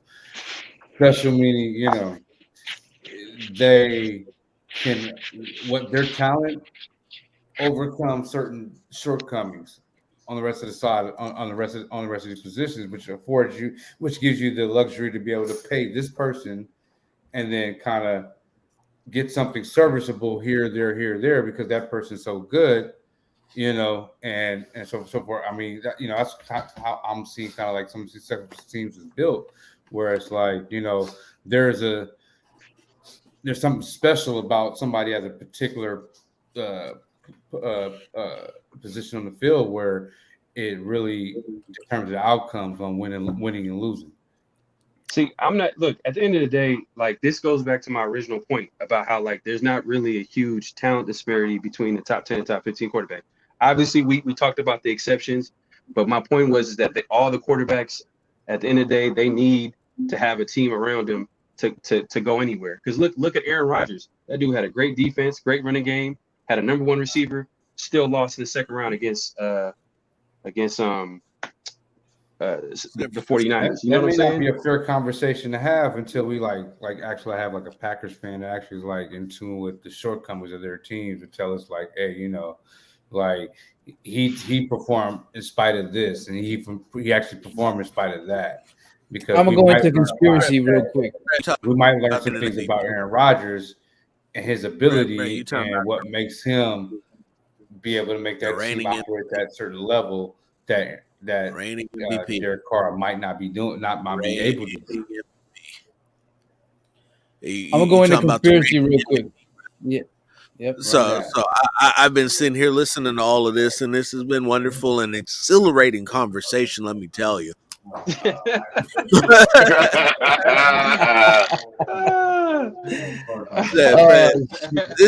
but this question that Mike asked is a very interesting one, and everybody is predetermining everything because let's get one thing clear. Nobody knows elite quarterback play like Josh McDaniels. He literally was there with Tom Brady through the run. Nobody is going to convince him that a quarterback is elite if he don't see it. Can he work with Carr? Yes.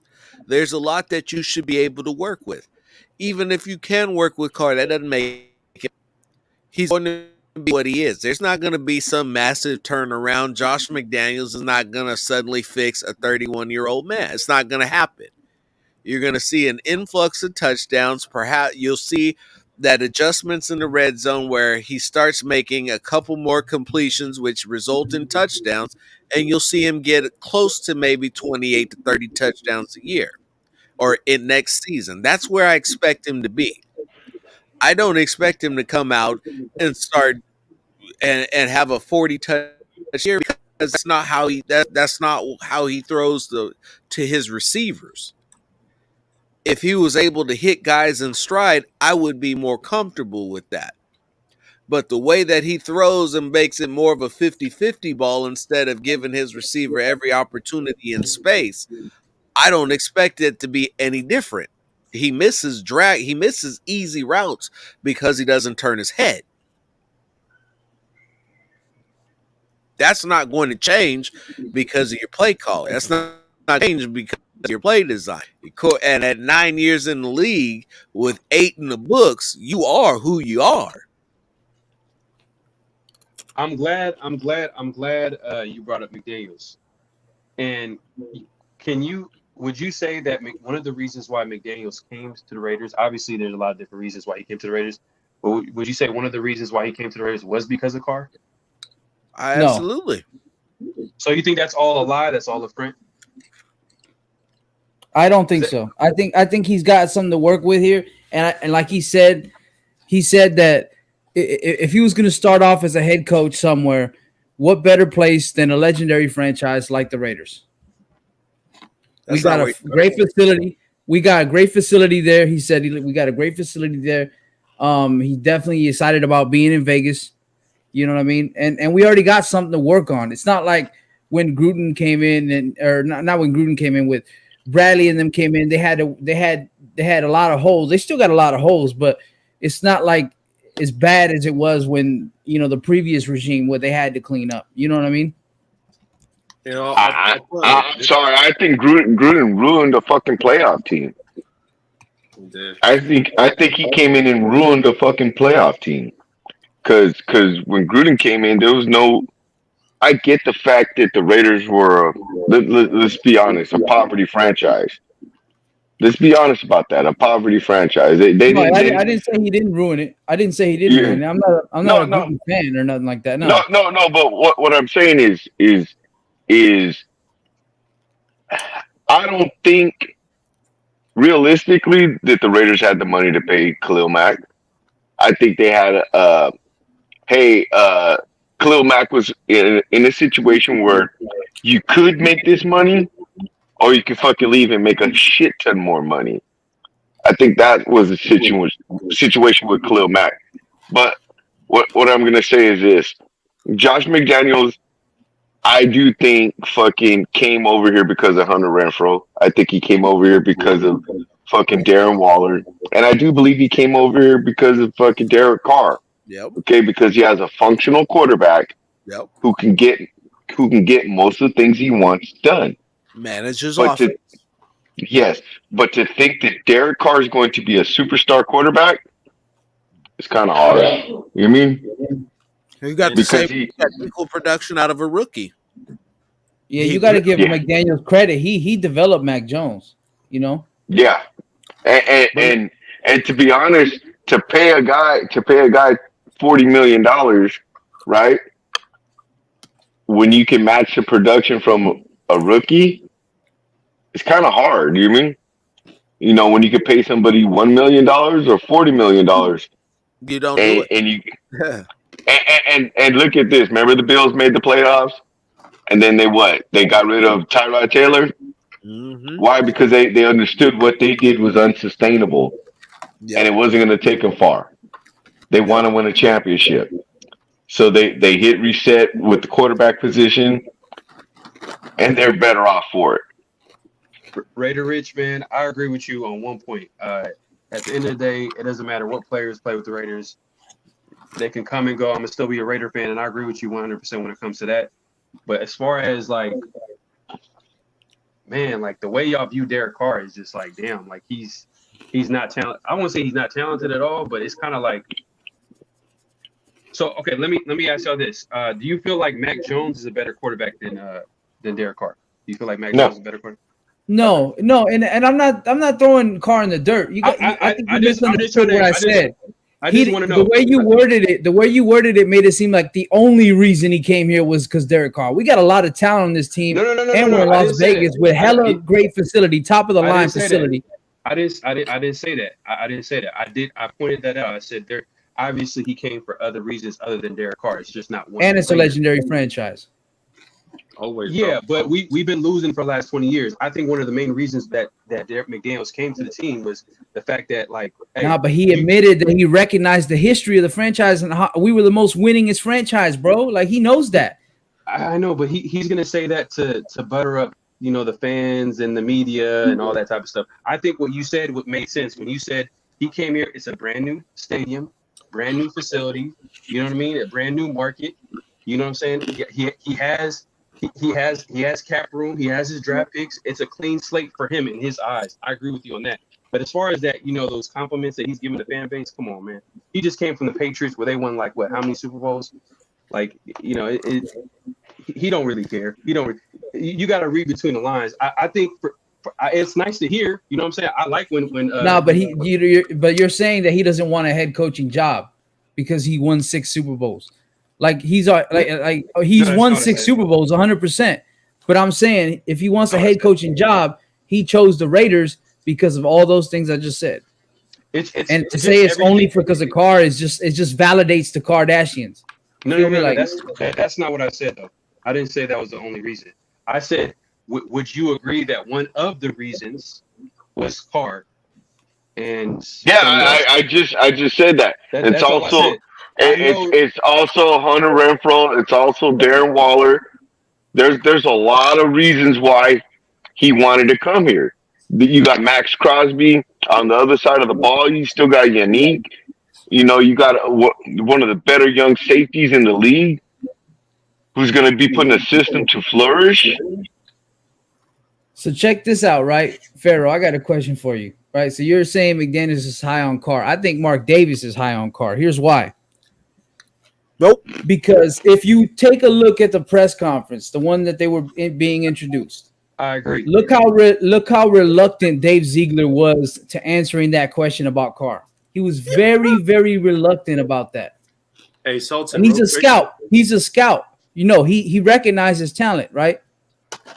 Hey, Sultan. Yeah, but he's also go ahead, sir. To piggyback what you were saying, when I saw that press conference, it showed me that they really weren't sold on Carr. Because let's say for some reason Andy Reid retires and pretty much the whole entire Chiefs or coaching staff is gone. A head coach is going to come in and say Patrick Mahomes is the franchise and we're sticking with him no matter what. Dave Ziegler saying we have to see if he's a good fit for us.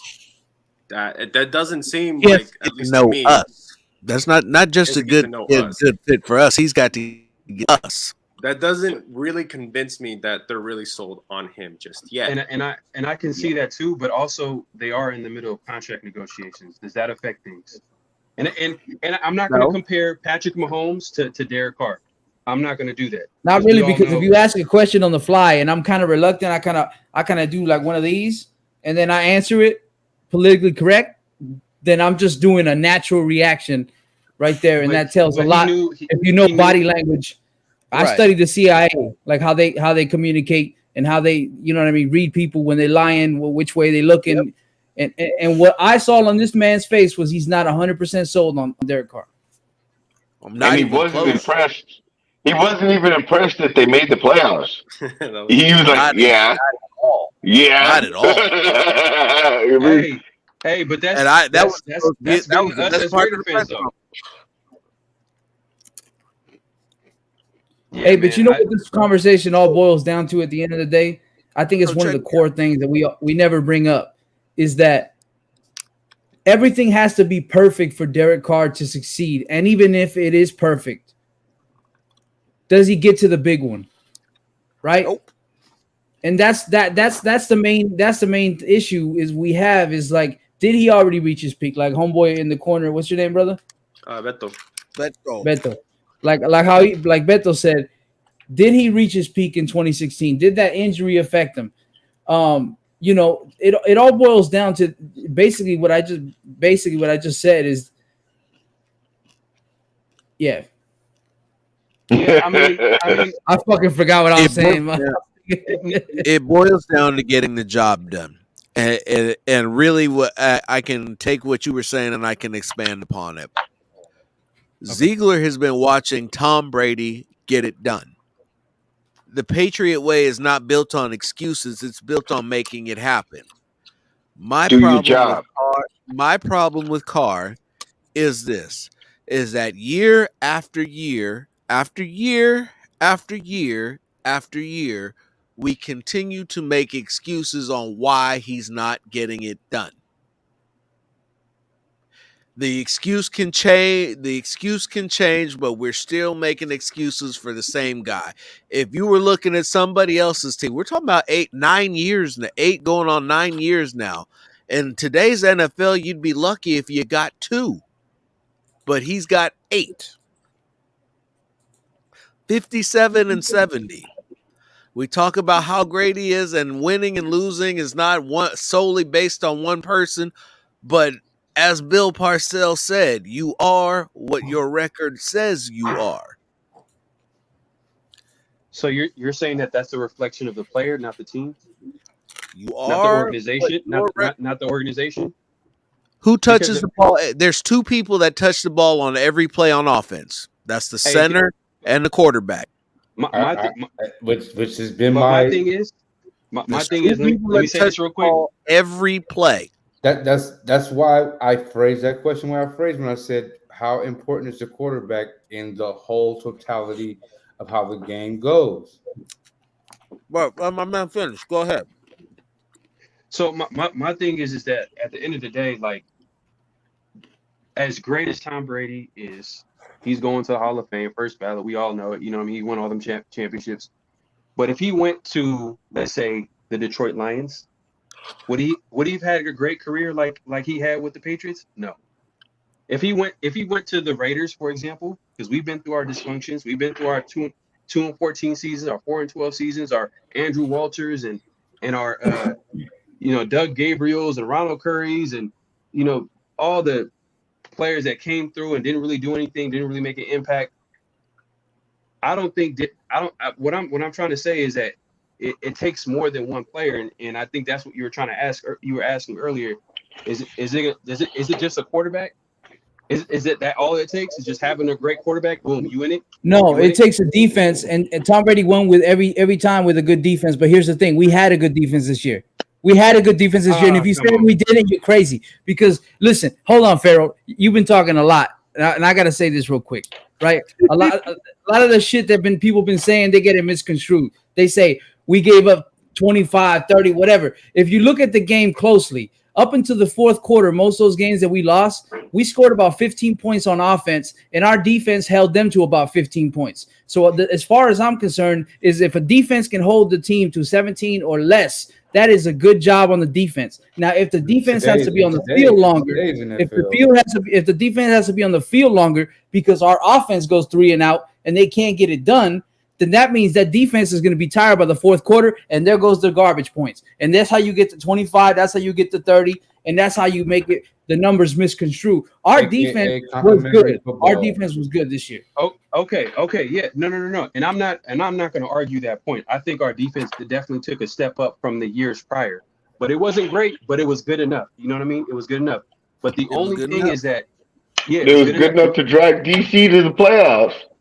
It was because DC was a liability at the end of the year. You can't have 2 turnovers and a touchdown.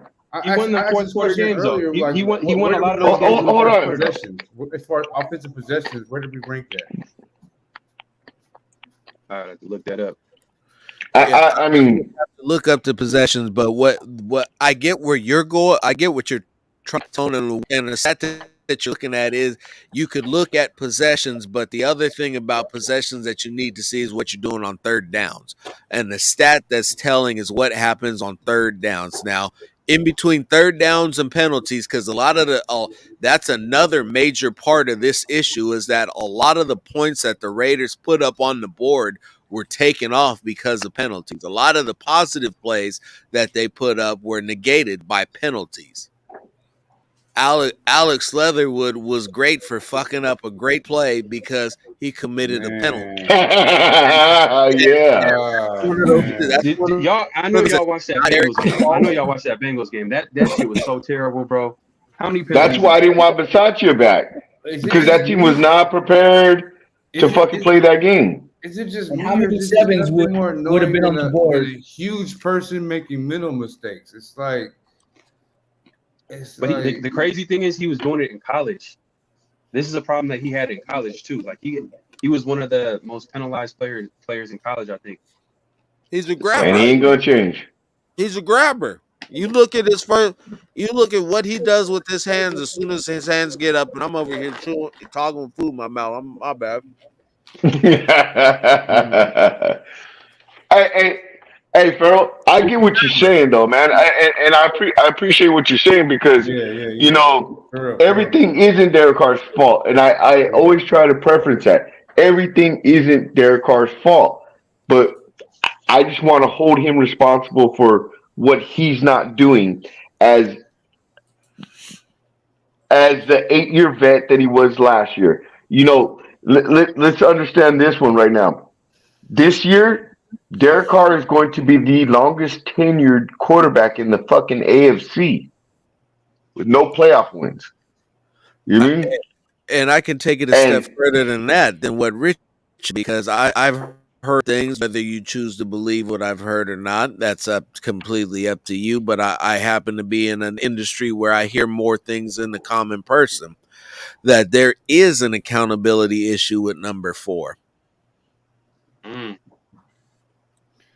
Meaning, like, what is he not? He's blaming everybody else but himself.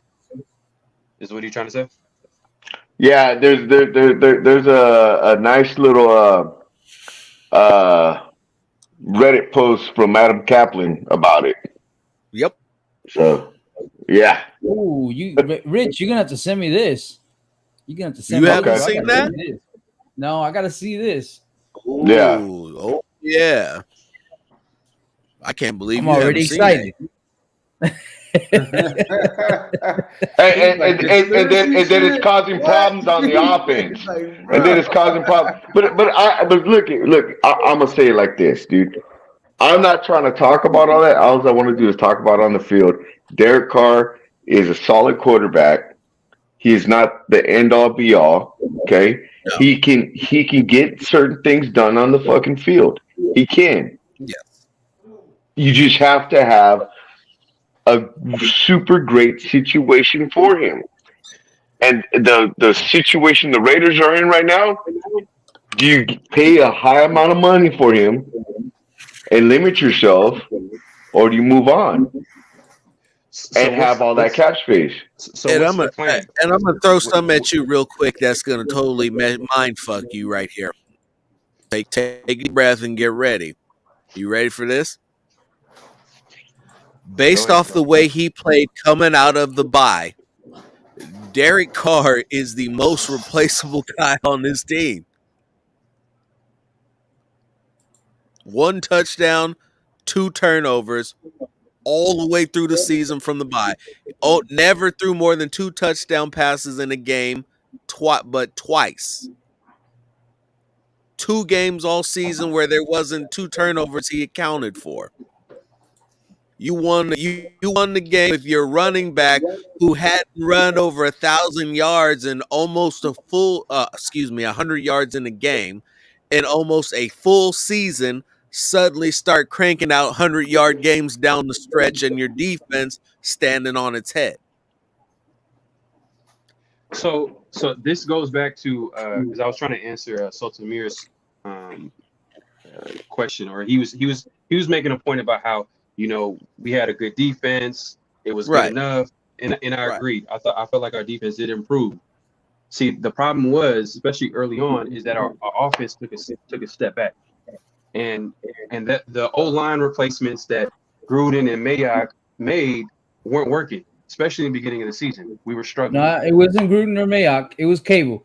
Cable, arrogant ass told John Gruden, "Nah, don't worry about getting me nobody. I got this. I got this." He told him, "Don't give me nobody. I got this." And that's why he's fired. So regardless of that fact, the people who played, the guards who played, were not the starters. They played the whole season without starting guards. Now that's on the fault of your general manager who believed in a 38-year-old man with an Achilles injury, and nobody and a could, calf injury, and nobody could, that was so and bad. a toe injury. Oh, Hey, he had a twisted pinky. He had a ruptured fucking. Back-to-back years. Yo. Back-to-back years, we got hurt and he missed most of the season. No, he missed the whole season. Back-to-back years. Crazy. Nice little paycheck he made, $10 million to do not to rehab. Crazy. So and these are things that are out of the player's control. This is on the front office. This is on the coaching staff. So this is these are the things that we should be focusing on, because what the coaching staff and the front office is supposed to do is put players in a position to succeed. Yep. And if they're not doing that, then what's the point? You know what I'm saying? Like, we're just gonna be watching the game, talking about, fuck, why is this shit happening? Why is this motherfucker grabbing? Why is this dude? You know what I mean? We're gonna be complaining about the players, but at the end of the day, like, who's putting this team together? You know what I mean? So, and I know you guys are kind of like iffy about Derek Carr, but who's putting Derek Carr on the field? Who's deciding to put him on? I'm actually, you know what? To be honest, like I have my criticism, but I'm actually optimistic for Derek Carr in this situation. Yeah, especially with McDaniels. That's what I'm optimistic. But I'm optimistic in this way. I'm optimistic in this way where it's like this has to work. If it doesn't, it's never going to. And that's where I'm at with this, because like I said earlier, when I referenced about what Josh McDaniels is going to ask him to do, he's not going to ask him to do anything other than what he does. And he'll have a better understanding of what he does than anybody else Derek has had to work with. As he should. And that's what he's done with every quarterback that he's done with Tom Brady, However, with Mac Jones. If Derek turns in, a season like he's been turning in, and I would say, given his level of experience and the type of offense and the weapons that he has and what the opportunities that McDaniels is going to present to him, if he doesn't turn in at least 30 touchdowns next year, he's gone. That's where I'm at. So here's one thing about the offensive line, right? Now, he's going to sink or swim. When this post was made, it was up until week 11, so it didn't account for the whole year, but up until week 11. So here's the thing. The Raiders offensive line allows on 22.1% of pass attempts. Offensive line allows pressure on 22.1% of pass attempts, 10th lowest in the league, and the league average is 25.5. Pocket time from snap to either QB throws or pocket collapses is 2.4 seconds. League average is 2.37 seconds. He names the top 10 offensive line and pressure rates. Raiders is 10th. And he said, okay, can you give me per game? And he said, which games do you want? And he said, all of them. So week 1, 21.3%. Week 2, 30%. Week 3, 21.7%. Week 4, 30%. Week 5, 12.8%. Week 6, 31%. Week 7, 11.4%. Week 9, 12.5%. Week 10, 22.5%. And week 11, 35.5%. 34.5%. So you see that in pass protections, they were holding up, and they gave him a lot of time. Off and on. They gave him a lot of time. Yeah. But you were watching the games. I mean, they were very inconsistent. And then DC, I think this year was kind of like a random year because he kind of held the ball a lot this year, or last couple of years. I feel like because he's always been that quarterback that always got the ball out quick. He has a quick release. He always gets the ball. This year, I felt like he held the ball a little bit longer to throw those deep passes. But how do they even keep track? How do they keep track of that stat though? What's the pressure? You know what I'm saying? Like, how do they even keep? That's another one of the. That's another You one know of what I'm those. saying? Like that's hard to even keep track of. Like, Hey, hold on. Can I address the comments though, real quick? Yeah, Mo. go ahead. Derek Carr struggles the second half of every fucking year. Every fucking year. Not just last year, every year. It's years. even in 2016, his play fell off after fucking week 8. Every month. Every month. Hey, Farrell. Yeah. Derek Carr from week 1 to week fucking 8 is a motherfucking top 10 quarterback. Top 10 quarterback. Guaranteed. He certainly is. Week 8 to fucking now it's week 17. He's a 20-ish guy. That's what. That's you know. And that boy that's be like, yeah, right. Yeah, I mean, so he's gonna fall somewhere in between there. And matter of fact, I'm gonna say this one. This year, week 1 through 8, he was a top 5 guy. He was really a top 5 fucking guy in touchdowns, first downs. Top 3. Yeah, he was doing his fucking thing. I was ready to drink the Kool-Aid along with everybody else, but I had to pump my own brakes and be like, you was drinking the Kool-Aid. You was drinking the Kool-Aid. I've read this book before. Hey, I'm looking at these this game log from 2016. It don't look too bad to me, honestly. I could go over the numbers real quick. Hold up, I just had it up. But like Phil said though, consistently inconsistent. No, it was good. Hold on one second. I just had it up. My bad. All right, so right here, look. So you said week 8, right? Yep. Week 8 in 2016 was actually against Tampa Bay. He had 4 touchdowns. The next week it was against Denver. He didn't have any touchdowns. It was a win. It was a W. Against Houston was the next game. It was a week. I think they had a bye week. They were coming from a bye week, actually. 3 touchdowns, 1 pick. That was against Houston. Against Carolina, the week later, he had 2 touchdowns, 1 interception. Against Buffalo, he had 2 touchdowns. Against Kansas City, it was a loss, 13-21. He had no touchdowns, no interceptions. San Diego, was it San Diego? No, it was not San Diego. San Diego. It was the Bills. Why I say SDG? San Diego. San Diego. Okay, San Diego. See, I'm getting used to the LA Chargers now. One touchdown, 1 interception, and then in the Colts, the game I think that he got hurt, he had 3 touchdowns. Okay. You know what's funny? You just prove Rich right. Because week 8, he was talking about week 9 and above. Because week 8, yeah. So week 8 he had 4, right? And the only one game that he had 3 was that Colts game, and every other game he had either 0 or 1 and hella interceptions. Man, he said he fell off, man. Like I had to pull out the numbers. It didn't look. No. It didn't look bad. Because week 1, Week 1 through 8, he played a vastly better game. He was a better player than after week 8. Do you understand what I'm saying? 1 through 8 and 8 through 16 were two different players. Read the That's what I'm touchdowns saying. between 1 through 8. Read the touchdowns between 1 through 8. Yeah, Okay. in totality, not Okay. by game. In totality, Okay, touchdowns Okay, versus so New Orleans, we all know it was 1 touchdown, no interceptions. Atlanta, 3 touchdowns, no interceptions. Fumble. because if you're not Fumbles. looking at fumbles, you're missing quite a bit. Nah, he actually Yeah, didn't have especially no. with DC. I He think he didn't- didn't yeah. fumble very much that year. Yeah, he didn't. I fumble. don't think he fumbled much. Yeah. Yeah, He he only didn't got fumble. sacked He didn't 16 fumble. times. But He but fumbled a lot. but we can I think it would be safe to say that 2016 is the exception and not the norm. But that's when he had a solid supporting cast. He had that in 2017. 2017, what happened that year?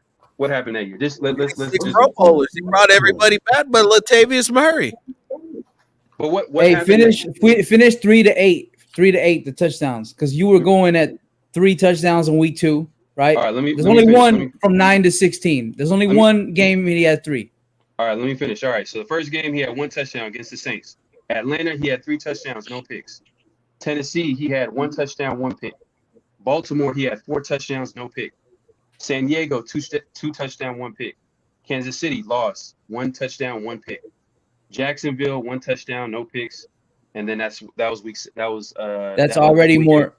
That's already more touchdowns than the second half of the season. And a lot of it was no picks, right? No picks. No, All I'm saying is he actually had more. He might have more touchdowns. Second half of the season, actually. No, you only said one game he had 3, and all the other ones were 0 or 1. So he finished with 28, and he had like 13. He had 13 in the first 8 games. So, no, but 2016 he had a good season. You know what I'm saying? Like it is what it is. That was like no. He had a great season in 2016. I'm not trying to take shit from the man, dude. 2016 was that, dude? No. I don't want to take anything from him, dude. I feel like I'm the only one defending Derek Carr right now, but hey, I'm not even like a car writer like that. I'm just trying to point out certain facts, you know what I'm saying? But at the end of the day, like if he leaves, it is what it is. Like if he leaves, no. I got mad respect for you, bro. I mean, no. And being respectful about it at least at the very minimum about that. But it's like it goes and. I've had this discussion so many times that I could tell I could make your argument for you just as easily as I'm making my own. I really could. I've done it before. I've done it for years. It comes down to what Dirty said because I summed it up like this too. Derek Carr is the best quarterback the Raiders have ever drafted. That is true. He is without a doubt the best quarterback the Raiders have ever drafted. Statistically, yes. He's the best quarterback they've ever drafted. Drafted. Kenny Stabler. Drafted. Kenny Stabler was drafted. Now because Rich Gannon was not drafted by the Raiders. Gannon was not drafted. Stabler had a bunch of Hall of Famers around him. Yes, he did. How old was Gannon? And John Madden was his coach. And we're not giving Derek Carr John Madden. Let's be honest about that too. We're not giving Derek Carr John Madden. Hey, real quick, but Mo, what was Kenny Stabler's mentality though? Fuck bitches. Yeah. Fuck bitches, get and score touchdowns. Yeah. Kenny Stabler was a tough his whole team. He was playing with a Hall of Fame team, though, man. Kenny Stabler, as great as a quarterback as he was back then, he played with some Hall of Fame. You know, my only thing I really have with Carr is that I want him to be more aggressive. Like I want him to be aggressive. Like I want him to say, "Hey, fuck you, Zay Jones, and fuck you, Brian Edwards. Catch the ball. Let's do this." I want him to be aggressive on that. I think Carr need to get traded. I think Carr need to get traded because I think at the end of the day, like I feel like he need to get traded because his fan base, I feel like, is done with him. Damn, you know what's crazy, right, Farrell? is when I was a kid, right? I used to go to Oakland games when I was a kid, 2000, 2001, 2002, in the great era. That's my favorite era, of course, right? And I seen Winning. this man, Rich Gannon, stiff arm linebackers the Yep. same way I see Josh Allen stiff arm linebackers. Yep. That's why I 30 say Josh Allen years is a old, tough son of a 38 bitch. years old, 40 years old. Josh Yeah, Allen so might be the he's a best tough son of a quarterback. bitch, and that's what I Yeah. want in a quarterback—a tough son of a bitch that ain't afraid, doesn't do one of these. You know what I'm saying? Like, Hey, but Mo, when the defensive tackle pressure is coming towards him, he starts folding up. He doesn't run. Like I've seen But that you know what? decrease Right, but that's from like that's every year. But that's I've what seen he him got to decrease. do, though. That's what he got to do. That's any quarterback, which is That's- why I'm that's- so much in favor. not of Josh Allen. bringing in Josh defensive Allen says tackle. I'm not I'm going so down much until in you favor tackle of me. defensive I'm tackle. Josh Yeah. Allen is Yeah. 1-of-1 though. Josh Allen is 1-on-1 though. 22. Like, And you know what I'm saying? Pat Mahomes is the same way. But what, I understand what Farrell's saying. Guys who get out of that are the elite quarterbacks of the league. Yeah, that's your 1 through 5. So Yeah. I would The- partially agree But with hold on, I'm gonna say 6 because fucking I'm putting Joey Burr in that situation. I'm putting him in the elite fucking shit because that man's a badass, dude. Already? Already. Look. Already. Is he not in the Super Bowl? Is he not in the Super Bowl? We in the With ball. a shitty ass offensive line. Yep. That's Hey, but a motherfucker that's got that I gotta have it mentality. Yep. Yes.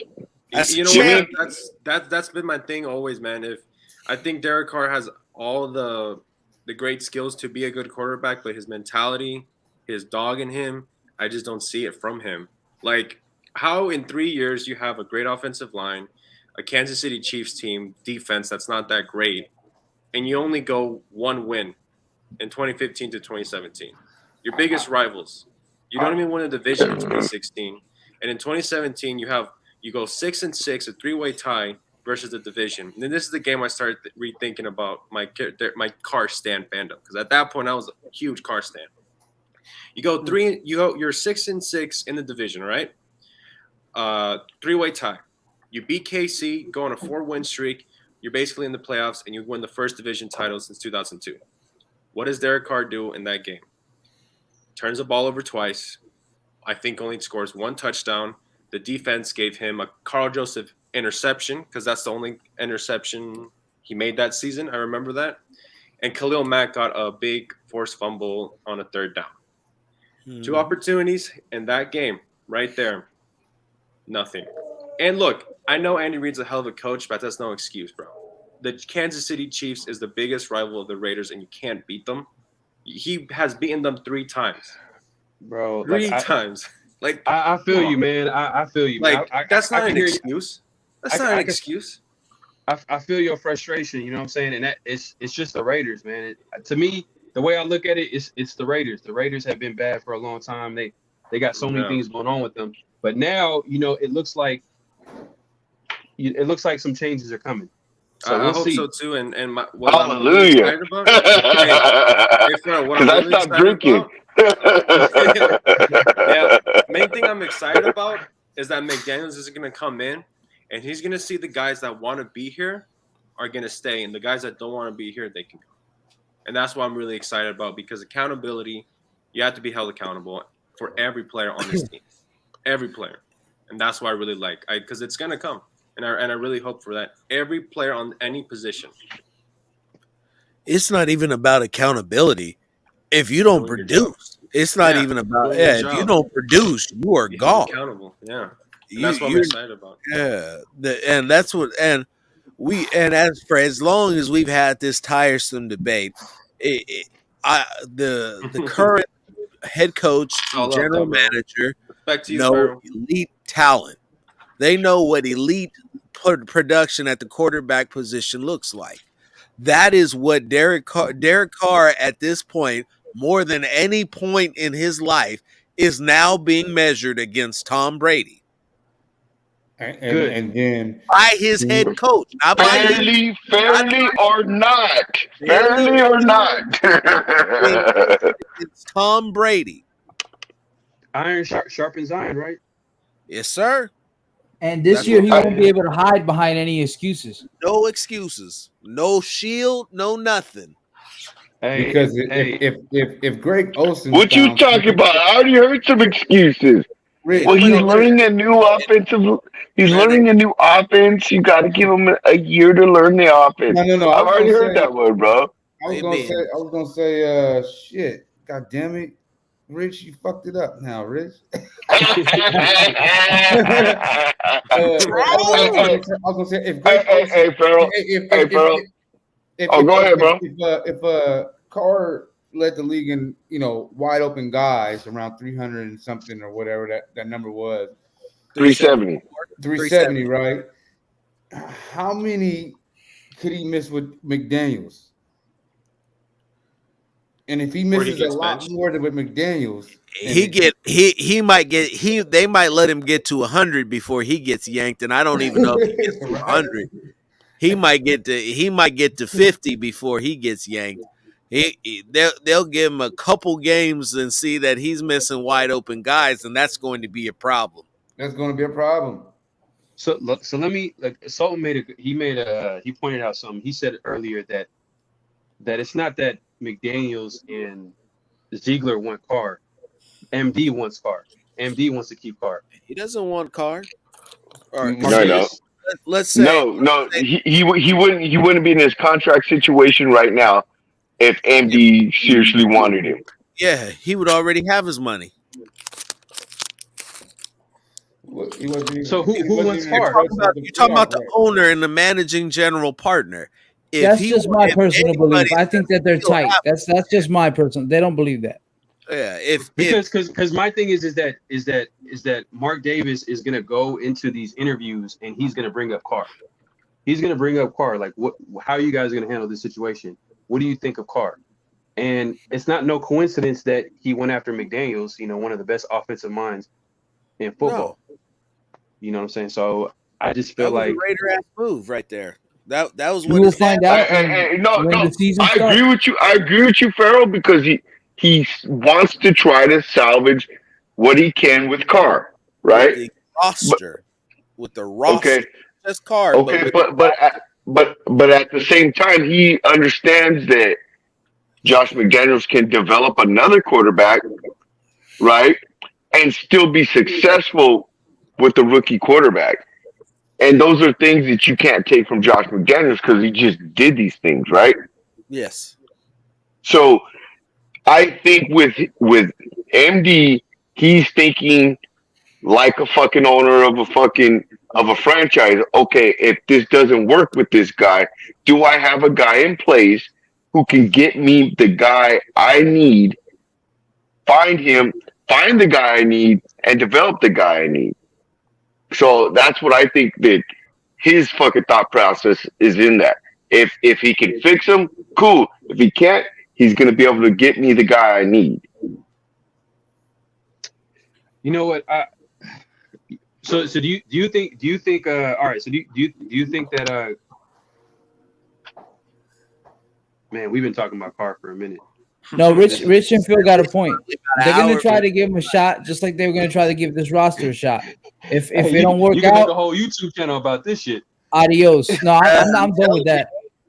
I'm done with that. I'm over here, man. I can do this over here. Hey, show me the You know- card facts. Is that going to be the YouTube channel? Show me the card facts. Hey man, I think TDL already does that shit. They do that shit like every week. and I bet you that'd be the biggest hitting channel of all. Everybody would hate it or love it, and it would switch depending on which side of the pendulum you fell on. Hey, that's Oh, why. Show me and the people would card be facts, getting by the cussed way. the fuck out too. Watch. Absolutely. Phil, you know, I seen this poll the other day, right? They did a Raider poll, and on Twitter, this doesn't represent everybody. Obviously, didn't participate in it, but 75% of the people voted they liked Carr, and 25% said no. So that tells me that the majority of Raider fans believe in Carr, whereas the minority, took the red pill, if you will. The Matrix. No, I mean it is what it is, and That's funny. but I'll say this for my guy Pharaoh, and we're gonna start wrapping this up. We approaching hour number 4. I hope that Derek does well. I hope that McDaniels is able to take Derek and do everything that I think he could possibly do. I want this team to succeed. I don't particularly care who's on the team when they succeed, because whoever it is that succeeds will have succeeded in getting it done. We talk about why did Josh McDaniels want to take this job? Was it because of Carr? It could have been. Do you know what it does for the reputation of Josh McDaniels to turn the Raiders around into a perennial winner? What does he have to do? No. What it does for him Oh to man, he's gonna. to turn the Raiders Oh man, of legend. all franchises It puts him as a potential Hall of Fame coach. Yeah, legend. right off within a couple years, 3-4 years. Yep. Hey man, I really want us like winning like 10 seasons in a row, us going to the AFC Championship every year, and everyone's saying I fucking hate the Raiders so much. I want Tom them to Brady's lose. gone. Yep. Yeah, Tom Brady's gone. Dude, I want If Goodell to anybody on go. this panel didn't agree with what you just said, then they're tripping. that's the other thing that you said that's Hey. truly important. And if you Carr's look at there, all great. the If elite he's not, quarterbacks from great. back in the, from about 10 years ago, moving up to now, they're all gone. They're all gone. Yeah, shot, man. You're now at your Cars, your Staffords, Mahomes, Allens, and the new blood. We're changing eras. Matt And Carr Ryan and is the oldest Stafford are the quarterback. old guys. Yeah. Matt Ryan is the oldest. Okay. So Being so attacked. so Phil, so if it was your way, we drafted a QB this year. No, I don't like the QBs No. this year. That's what I'm saying. I rock out Derek's last year, see where the chips fall, and I swing the bat for Bryce Young or CJ Stroud. Ideally, but I think I would like to get Caleb Williams, but he's probably going to be your number 1 overall in 2023. So the general No, consensus- 2024. 2024. Oh, Yeah. 24, excuse me. He's a sophomore this year. So I feel like the general consensus is that Derek Carr, let him play out his contract, and then go from there. Yep. Yes. Pretty much. Yeah. So if he has, But don't get me wrong. He throws for 40 touchdowns. Sign the man. Give him his Hell money. yeah. He throws for 40 Give him his touchdowns, fucking money. Yep. I'm not Yeah, going. he throws 4,000 yards and 40 touchdowns. Pay him if he produces. That's Look. and that's the one. That's the one thing is that I'm not concrete in the sand. If he comes out and he produces, and he throws 40 touchdowns, they win 12 games, and we're having a completely different conversation. And I think that this is a safe enough place where we're of reasonable men where we can make that type of adjustment to our way of thinking. Especially without having to go on free agency and spending a ton of shit. I mean, you got a QB I that's put throwing. that crow in this pot and fucking cook it up and eat that bitch like a motherfucker, dude. And be How great thankful. it tastes. I say, can you pass me the salt and the hot sauce? Yes, sir.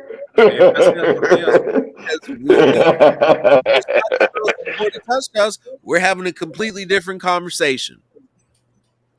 So now we are absolutely just donkey squatting all over Gruden, Olsen, and everything that had to do with this offense.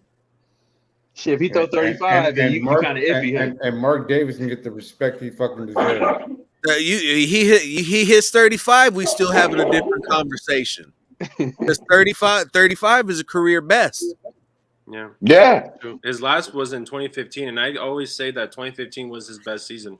Yep. I think 2015 was his best season, personally. Yeah, and another thing I just want to add, and I'm not trying to continue to pile on the man, but it seems like the ball, but the Mexicans. it seems like you and fuck your opinion. No, it just seems like he's never got past that year 3, year 4 quarterback. He never made the maturation. You mean it's like I want him to be successful. Like I started fucking with Phil Jones and Phil Robinson defending Derek Carr. You mean like coming on their shit to argue with them? You mean no, that's not the truth. You mean yada yada? I promise you. You know, you know what I'm saying? So you mean like it's my thing is fucking dude. He needs to fucking grow. He needs to grow as a quarterback. He has to grow. We'll see, There's man. no. We'll I see. mean, nobody's ever done growing, but you're not looking at a phenomenal growth. It's going to have to be a tweak here or a tweak there, and like I said, if you can crank up if you can crank up his red zone percentage and you get nothing else out of him but 25% more efficiency in the red zone, that's enough to get him over the hump.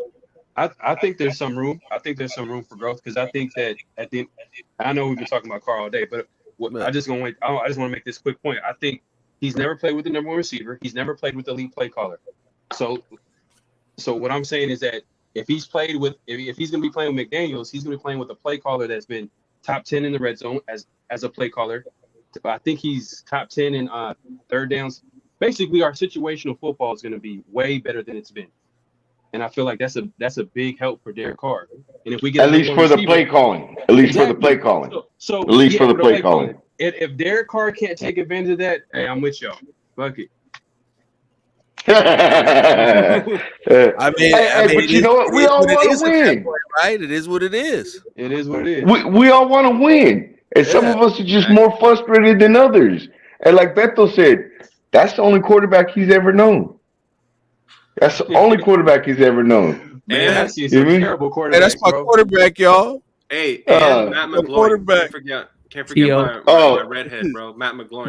The red BB gun? Yeah. Hey, Phil, it's been great hanging out with you, brother, always. You know what I mean? Appreciate you having me on, brother.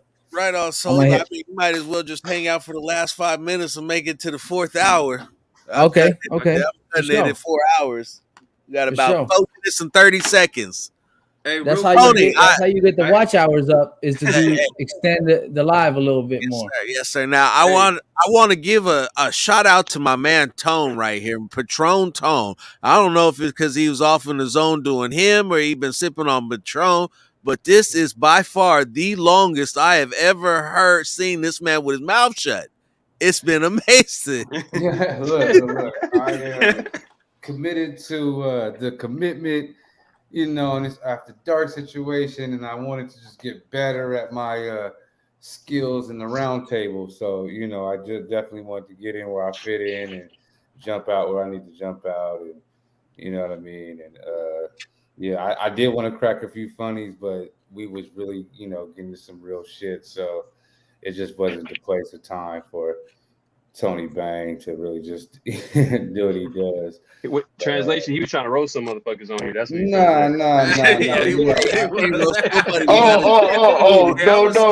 Earlier, bro. I was seeing it. He was. He held back, though. He held back, man. That's next week's show. That's next week's show when we just roast each other. Because that was last week's show. Yeah. That was a big deal with it was one of them shows, and this Patron is really kind of had me at a loss of words, which is not really easy to do. Not really easy to do. But carry on, as Kendrick Perkins would say. Carry on. Salud, homie. Hey, you know what? I just remembered. One of the dumbest trades that Gruden ever did, and one of the most forgettable trades, was trading for AJ McCarron. Y'all remember that? Yeah, AJ McCarron. Yeah. He didn't even play a single game. I want to say that honestly, no, I didn't remember that until you reminded me of that horrible, horrible fact. Martavius Bryant was bad too. What is that? The white tiger?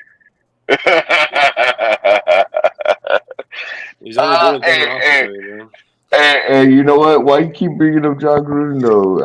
I'm trying to not live this shit no more. I just remembered it right now. After talking about quarterbacks I've seen. It's talking about quarterbacks I've seen. It was like Connor Cook, Matt McGloin, Derek Carr, AJ McCarron, Nathan Peterman. You haven't seen. You know what's so crazy about the quarterbacks that you listed? There are worse quarterbacks than that. before. Like, man, you haven't seen Andrew Walter. Who else? Marcus Sopo. Rick Meyer. Who else? Jamarcus It was Russell. who could name some bad No, I'm not even put Jamarcus Russell that bad though. Jamarcus Russell was bad. I mean, dude, you remember Aaron Brooks when he got here? Aaron Brooks. Oh my God, dude! Aaron Brooks was like, okay, so that guy in San Diego's. As soon as I get the ball, I'm getting sacked. Cause Sean Merriman was on his ass, bro. Nah, you know who's the ball. one of the worst? Kerry Collins. Oh, Kerry Collins. He used to throw picks like left and right. But he had a cannon though. And he had fucking Randy Moss, bro. I'm just like, what the? Nothing like dropping M-bombs on your wide receiver. Did I hear somebody say something negative about Ronald Curry earlier? I don't know. But Ronald Curry was legit. There'll be no Ronald Curry slander here. Or Rod Streeter. No. Rod Streeter was my guy. He had the one-hand catch. Oh, yeah. That was nice. I think Rod Streeter might have even been better than his play. You said who? Rod Streeter. Hey, isn't he in the league coaching? I'd have to check and see. 10 seconds. Final 10, boys. Give me what you got. We're going fucking 13-4. Let's go.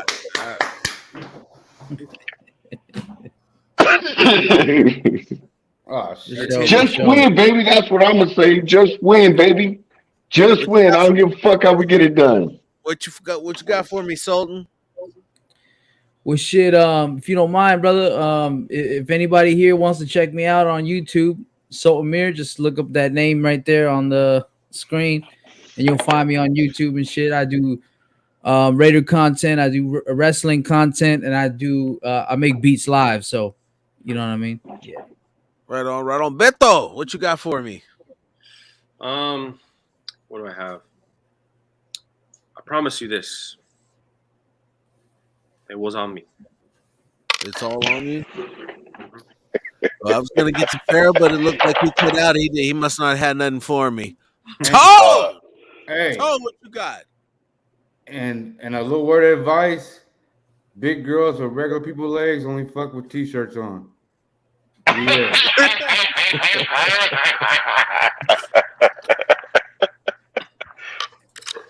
The